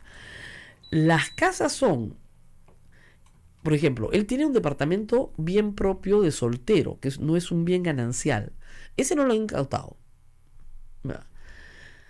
La madre de Nadine viuda y sus hermanos y Nadine tienen una casa donde ellos se han mudado que es al lado de su casa, ¿no? Esa casa no la han incautado. Pero sí han incautado un terreno que es herencia también del mismo padre, ya que es propiedad indivisa, o sea, de todos los herederos, sí lo han incautado. Entonces vamos a contar un poquito la historia de las casas antes de que ustedes escuchen la entrevista para que quede claro de quién es qué, ¿no? A ver, el señor Humala se casa con la señora Heredia, muy bien. El papá de la señora Heredia se muere. Le pasa a cualquiera, pasan los años y no se muere. Entonces hereda su esposa y sus hijos. Esta familia, Heredia Alarcón, vivía en la calle Castrat. Muy bien. Al lado de la casa de donde Nadine Heredia creció de chica, ¿no es cierto? Esa casa donde está viviendo ahora, esa casa al lado, los vecinos decidieron, que eran amigos de sus padres, vender su casa. Y obviamente se la ofrecieron primero pues a sus vecinos. La pactaron en $160,000 en una casa que tenía 40 años de construida, el mismo tiempo que la casa de los papás, porque se había construido en la misma época, y la vendieron a Ollantumala y a su esposa. Entonces ellos se mudaron al lado de tus suegros, que no es lo más feliz de la vida, pero de repente para ellos pues era perfecto, y además ya creo que en ese momento su mamá estaba sola, entonces se mudaron al lado. ¿Cómo pagaron los $60,000 de la cuota inicial? Con la plata que habían ahorrado los años que estuvieron fuera, más los ahorros de ella. Hasta ahí yo puedo entender. Y tenían que pagar $100,000 al banco de crédito, y el banco de crédito dijo que efectivamente sí podían pagarlos. Examinó sus haberes y dijo sí los puede pagar porque la señora tiene trabajo y el señor también. Y esto fue el 2007. Esa es la única casa que han comprado. La señora se volvió a casar. Entonces, la casa con la que había vivido su marido se la dejó a su hijo Ilián, ¿ya? Y ella se mudó a otra casa con su marido. Esa es la casa que le han quitado. Es que el pobre tipo no tiene nada que ver, ¿no? Esa le han quitado. Ya. El terreno era un terreno que les dejó el padre. Compraron un terreno en Lurín con el ganancial. No sé si lo compraron después de muerto o antes de muerto, no lo sé. Pero es un ganancial, que es un terreno que es de todos, que es de los herederos del señor que murió. Muy bien. Y luego, la amiga Rocío Calderón tenía en La Victoria, en una quinta, un departamentito. No sé si es herencia, no sé si ya lo había comprado hace muchos años. El asunto es que ese se lo han embargado. No, se lo han incautado. Y además ella había comprado una casa en La Molina que la tenía alquilada, no vivía ahí, sino que era su renta. Esa se la han incautado también. Pero ninguna de esas dos es de Ollantumala, ni las propiedades de la familia, de la sucesión del señor Heredia, ni tampoco la propiedad de su suegra. Se puede pensar que ella es testaferro de estas casas. Claro, pero la prueba es que Rocío Calderón recibió $20,000 en una cuenta de la empresa Caizamat. Dime tú cómo con $20,000 puedes comprarte una casa en La Molina. Y la señora recibió $60,000. ¿Cómo con $60,000 se puede comprar una casa con una pareja nueva que no tiene nada que ver en el asunto? O sea, no hay ninguna cuenta a nombre de él ni nada. Eso es lo que la fiscalía no puede explicar. Hasta ahora no puede explicar. Entonces, no, que el resto lo manejaron en negro, bestial. Pruébalo pues. En negro quiere decir nunca pasó por el sistema bancario. Plata en efectivo que se gasta en efectivo. Entonces, pregunta, ¿por qué la señora Calderón tiene una buena casa en La Molina y los Humala no está tan buena en Higuereta, ¿no? Se hubieran quedado ellos con los de La Molina y le daban la casa de Higuereta. No sé, o sea, no hace mucho sentido. Ahora yo ayer estuve atento porque pasaron la casa por dentro. Es una casa normal, es una casa, es bonita, ¿no? Pero no pues es un palacete, no. Ahora me contaban que había policías, comandantes de la policía, que se han tomado selfies hasta en la cama de las niñas, ¿eh? A eso se dedicaron. Se tomaban selfies, o sea, imagínate que se metan a tu casa, se toman selfies con tu closet, ¿no? Para después venderlas a la prensa. O sea, yo pensé en el saqueo de la casa de Leguía, ¿no? Tú sabes que Leguía, cuando cae, acá en el centro de Lima, su casa es saqueada dentro de una turba, ¿no? Y se roban hasta los calzones de las niñas, que los vendían en el mercado, como souvenirs de la casa de Leguía. Entonces, no sé, tuve esa misma imagen. Entonces, no es una cosa que tú estés dramatizando, que sean víctimas, no. O sea, Lo que se gastó versus lo que ustedes declararon. Es decir, alcanzaba con las justas para pagar la publicidad en televisión, lo que ustedes declararon. Y no se consideraban los gastos pues, de transporte, mítines, asesorías, consultas, etc. Entonces, obviamente, fueron sancionados por la OMPE con la pérdida del financiamiento público, que obviamente como el Estado no lo daba, no perdieron nada. Pero fueron sancionados porque la información estaba mal dada. A ver, para aclarar esto. Recién este año o el año pasado el Estado ha aplicado la ley de partidos políticos en la cual Así es. financia. Y que, dicho sea de paso, habría que reflexionar si no es discriminatoria esta ley porque solo financia a los partidos que tienen representación congresal, pero el resto de partidos que No. tienen hoy día no reciben ni un medio del Estado y me parece eso discriminativo. En segundo lugar, ¿no? Lo que demostraría lo que usted dice es que el gasto fue mayor de lo que nosotros hemos declarado. Probablemente si ha sido así, como se ha explicado a la OMPE, es porque los mismos congresistas también ponían su plata y cada uno hacía su campaña y al final todo eso también lo sumaban. Por eso también han multado al partido por propagandas indebidas de congresistas que hemos tenido que apelar. Pero más allá de todo eso, la ley de partidos políticos establece que esas son faltas administrativas, más no delitos. Estamos de acuerdo, yo lo he dicho 100 veces, pero mire, este es un tema moral. Lo que queremos saber es la verdad. Todo. Usted dice, nunca llevamos plata del partido a nuestro bolsillo, salvo el sueldo que me pusieron y salvo cuando no había partido, que sí recibimos donaciones en cuentas particulares, pero que revirtieron al partido. Lo que estoy diciendo es, esa donación que dio el señor Macaren, ¿no? Fue para la formación del partido, todavía no éramos ni siquiera partido, eso fue un año antes, y Así fue es. justamente para la adquisición de computadoras y todo lo que era movilización del personal que estaba en la tarea de recolectar. La tesis de Chávez, es decir, Hugo Chávez le manda dinero a través de este señor venezolano. $80,000, y es la campaña. Bueno, un poco. No, pero por otro lado, Pudo haberse la mandado en efectivo, ¿no? estamos hablando de una empresa privada, no del Estado venezolano. Hemos De acuerdo. pedido al Estado y tenemos el certificado de que el señor Chávez jamás fue acusado por peculado. Y la investigación fiscal dice que es dinero de Venezuela proveniente de la actividad de peculado, del delito de peculado de Chávez. Usted fue en enero del año 2006, 1 de enero del año 2006, a Venezuela a conocer a Chávez, aparecieron abrazados con Chávez, cosa que fue un error político garrafal, ciertamente, pero viajaron vía Montevideo, que fue muy extraño. Montevideo es un paraíso fiscal. ¿Y por qué van de Lima a Caracas vía Montevideo? Se especuló en ese momento que iban a recibir plata, que ya habían hecho contacto con Chávez, que habían hecho contacto con Chávez. No tiene sentido, ¿no? O sea, Montevideo está por acá y Caracas por allá. Era Año Nuevo. No ha habido nada de eso. Nosotros lo que hicimos fue en la campaña, teníamos una Secretaría de Relaciones Internacionales. Que manejaba Nadine.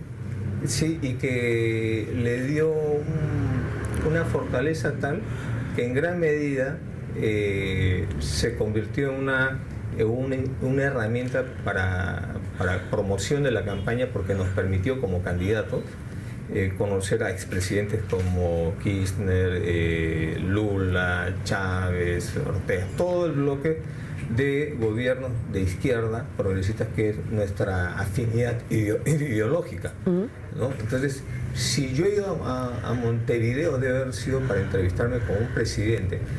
Yo voy a verificar el dato de usted porque no tiene lógica así. Y además, una cosa bien clara, a nosotros nos han levantado las cuentas bancarias y estaría reflejado cualquier transacción en un paraíso fiscal o en un offshore, lo que sea, y no lo tenemos. Usted siempre dice no tengo ningún offshore, tiene razón, pero Alan García tampoco tiene ningún offshore. Alejandro Toledo tampoco tiene ningún offshore. Bueno, tampoco tenemos, entonces, para hacer más, tampoco tenemos fundaciones tipo Rayitos de Sol. Claro, no, o Ecoteva, ya, ok. No tienen a la suegra con Ecoteva.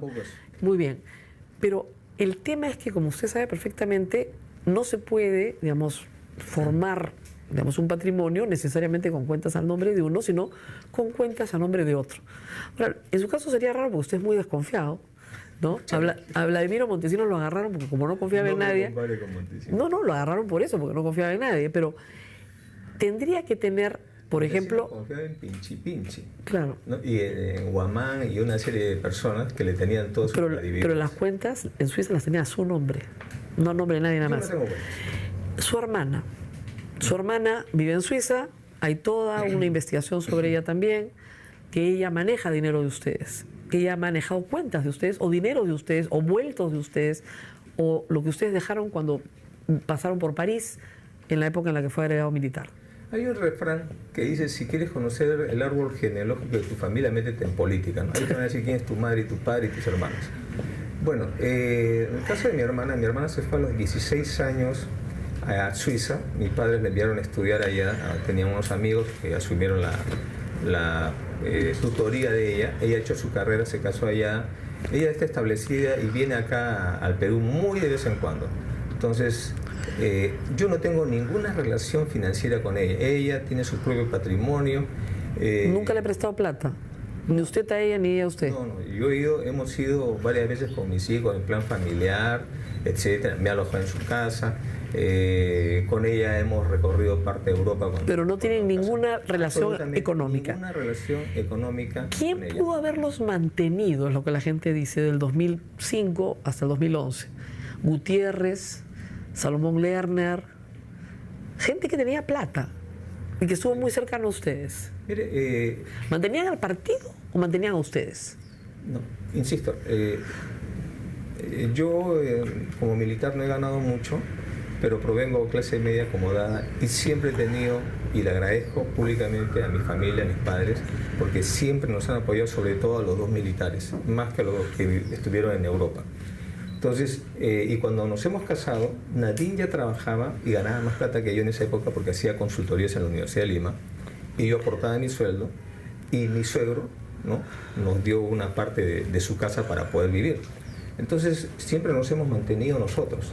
Cuando se ha construido el partido, ¿no?, evidentemente la ideología nacionalista tiene mucha potencia, y en 6 años, mejor dicho, el primer año ya nos catapultó a una situación de expectativa nacional presidencial y de gobierno, ¿no?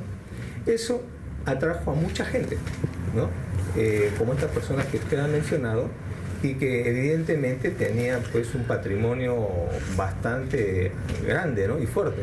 Y ellos también han aportado. A ellos han aportado, pero no a ustedes. No, nosotros. Ellos, Gutiérrez no le ponía los carros. No, bueno, a Gutiérrez yo le compré un automóvil, porque cuando yo vengo de Europa, yo utilizo el carro de mi suegro. Ya. Un carrito bonito para su época, pero era viejo ya, ¿no? Porque no tenía la necesidad de comprarme un carro. Es más, yo venía un poco como un poco de anécdota. En Europa los servicios públicos funcionan tan bien que a veces es mejor desplazarse en metro que en un carro.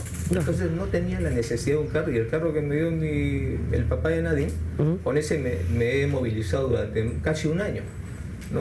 Pero cuando ya la situación del partido crece exponencialmente, ¿no?, entonces adquiero un carro de este señor, que después viene ya conoce usted toda su Entonces historia. conozco la La Sociedad Dominica de Medios de Comunicación, Sodomco, presenta A Pensar Más con Rosa María Palacios.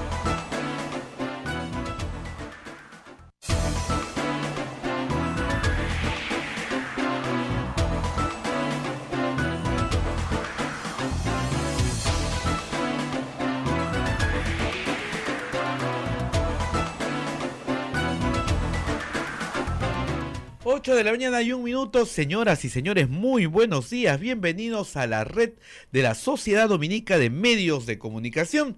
Ya estamos en comunicación en todo Lima con Radio Santa Rosa, en Chimbote, Radio Santo Domingo, en Arequipa, Radio San Martín, en el Cusco, Radio Veritas, en Ucayali, Radio Cepagua, en la Convención, Radio Quillabamba, y en Puerto Maldonado con Radio Madre de Dios, todas emisoras dominicas que ya están trabajando para usted. Además también nuestros amigos que nos escuchan en Ayacucho a través de La Voz de Ayacucho y en Huánuco a través de Huánuco Frecuencia, Radio Huánuco Frecuencia Modulada, y también gracias a AM Tagua que siempre comparte el programa y nos pone a su disposición por todo el Perú. Después de un día agitado, Día de la Madre, Rosa María, ¿qué tal? ¿Cómo estás? ¿Cómo pasaste tu día? Con un poquito más de voz, creo. No está perfecta todavía, como apreciarán, pero creo que del viernes a hoy vamos mejorando, aunque el sábado lo escucharán, estuve francamente pésima, pero ahí vamos. Contrarrestando los virus del invierno. El Día de la Madre, tranquilo, tú sabes, yo tengo mis hijos, voy a la casa de mi suegra, es un día más. Un día más. Pero muy bien saludada, bien abrazada. Qué bueno, eso es bueno. Y vamos a lo nuestro, como dicen. El día sábado, un equipo de la República y un equipo de Radio Santa Rosa y el equipo del Partido Nacionalista, todos a la vez, ¿no es cierto?, grababan la entrevista que Ollanta Humala, expresidente de la República, nos dio. Así que era mucha gente de producción y estábamos en el local de campaña de su local, digamos, institucional, que queda en Jesús María, muy cerca a Canal 5, ¿no? A cuadra y media. A cuadra y media, Canal 5. Y en este local, en el segundo piso, habían adaptado un lugar para poder hacer las entrevistas, donde creo que también estuvo Sol Carreño, me parece, la semana anterior, y donde otros han entrevistado. A radioprogramas sí fue Ollanta Humala, pero en este caso, igual que en el de América, nos tocó ir para allá.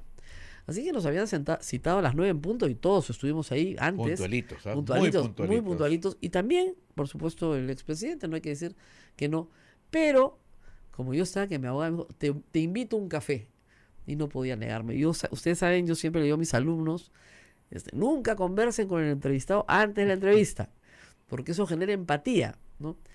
Pero aquí, bueno, ya estoy vieja, yo ya tengo más años en la cancha, creo, y era evidente que el presidente tenía, como tienen las personas que han estado mucho tiempo aisladas, ganas de hablar. No sé si tú has leído las historias a veces de personas liberadas por la FARC, que han estado muchos años o muchos meses en secuestro y hablando con muy pocas personas, tienen ganas de hablar. Y era evidente que el expresidente tenía ganas de hablar.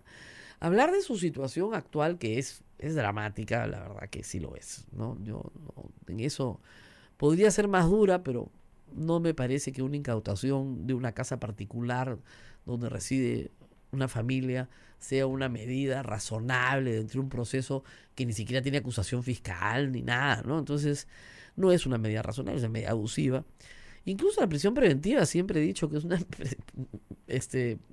digamos, tan abusiva es que no se han fugado en ninguna parte, pues. O sea, si hubiera sido para, ¿no es cierto?, prevenir el peligro de fuga, los hubieran soltado y el día siguiente se fugaban, ¿no? Y siguen acá, se fueron a su casa, claro, les quitaron su casa. Entonces hay una situación de abuso de la cual conversamos y de la cual yo he conocido, pero digamos nuestras coincidencias terminan ahí, ¿no?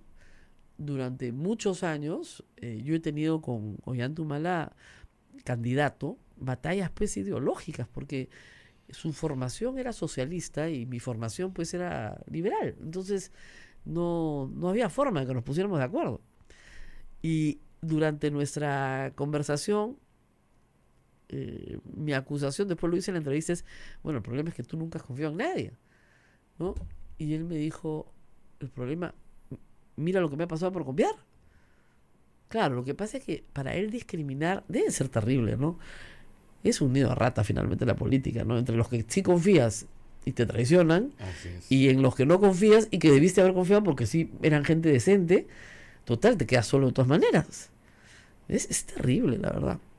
Y ahí me dijo, y después me lo dijo en la entrevista, que Nadine Heredia no tenía aspiraciones políticas. Cosa que me sorprendió, te digo, ¿ah? Pues yo pensé que sí las tenía. Pero por lo menos parecía. Parecía. Y yo le comenté que me parecía que ella que él estaba más, digamos, ah, entero después de esta prisión preventiva, porque finalmente, bueno, la vida del militar, pues, te pasas acuartelado meses y a veces en bases, pues, solo, ¿no? En sitios muy aislados en el Perú. Y pero él me dijo que ella estaba bien, que ella era fuerte, ¿no? Su preocupación eran sus hijos. Pero yo lo que siempre digo a los papás en estas situaciones es, mira, si tus hijos están rodeados de amor, los niños son más resilientes de lo que uno cree.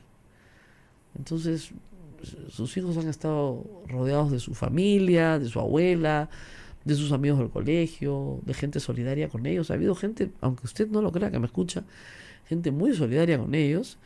Entonces, no va a haber daño permanente. Va a haber, sí, claro, una gran afectación que puede generar una enorme ansiedad, ¿no? Pero no un daño permanente, ¿no? El tema es la incertidumbre, ¿no? Para estas familias que pasan este tipo de procesos, es qué va a pasar mañana, porque cuando todo el tiempo te están cambiando las reglas del juego, la incertidumbre es enorme, ¿no? Y ahí te tienes que aferrar a las cosas que no van a cambiar, ¿no? No va a cambiar la rutina escolar, no va a cambiar, pero es difícil, es una situación bien difícil. Y claro, después ya de que afuera estaban todos hartos de esperarnos, de que el café se prolongara casi una hora. Casi una hora hemos estado hablando. Ahora, yo más o menos gimiendo, ¿no? Claro, pues gimiendo. Estabas con la voz mal. Lo que tenía era una combinación de un resfrío del que estaba saliendo con una afonía y me estaba dando un ataque de asma de los bravos, ¿ya? Entonces, claro, entre que tenía el inhalador en la mano y bueno, en fin, todas las pastillas que tenía encima, etcétera, no fue fácil, pero bueno, no había otro momento, pues ya estaba pactado además, no había nada que hacer. Y como sabemos los periodistas, no lo habíamos anunciado el viernes acá, porque, pucha, que los políticos te plantan, pues, ¿no? O sea, a nosotros nos había ofrecido la entrevista para el lunes que llegabas de viaje. Claro. Para ese día estaba pactada claro, la entrevista. Ya dice que ya me iba a llamar a Estados Unidos a avisarme, pero después, con gran sabiduría, Abel y yo, que ya estamos viejos en este negocio, sabemos que hasta que no lo ves, no lo crees, porque te plantan, no se imaginan la cantidad de veces que me han plantado, así que hay que estar bien seguro de estas cosas. Pero normalmente te digo, con expresidentes ya cuando quedas, ¿no? Y con presidentes incluso, ¿no? No me ha tocado entrevistar a un presidente en ejercicio, creo que es de Valentín Paniagua, que dice, no tenía ningún problema en que lo entreviste en ejercicio, pero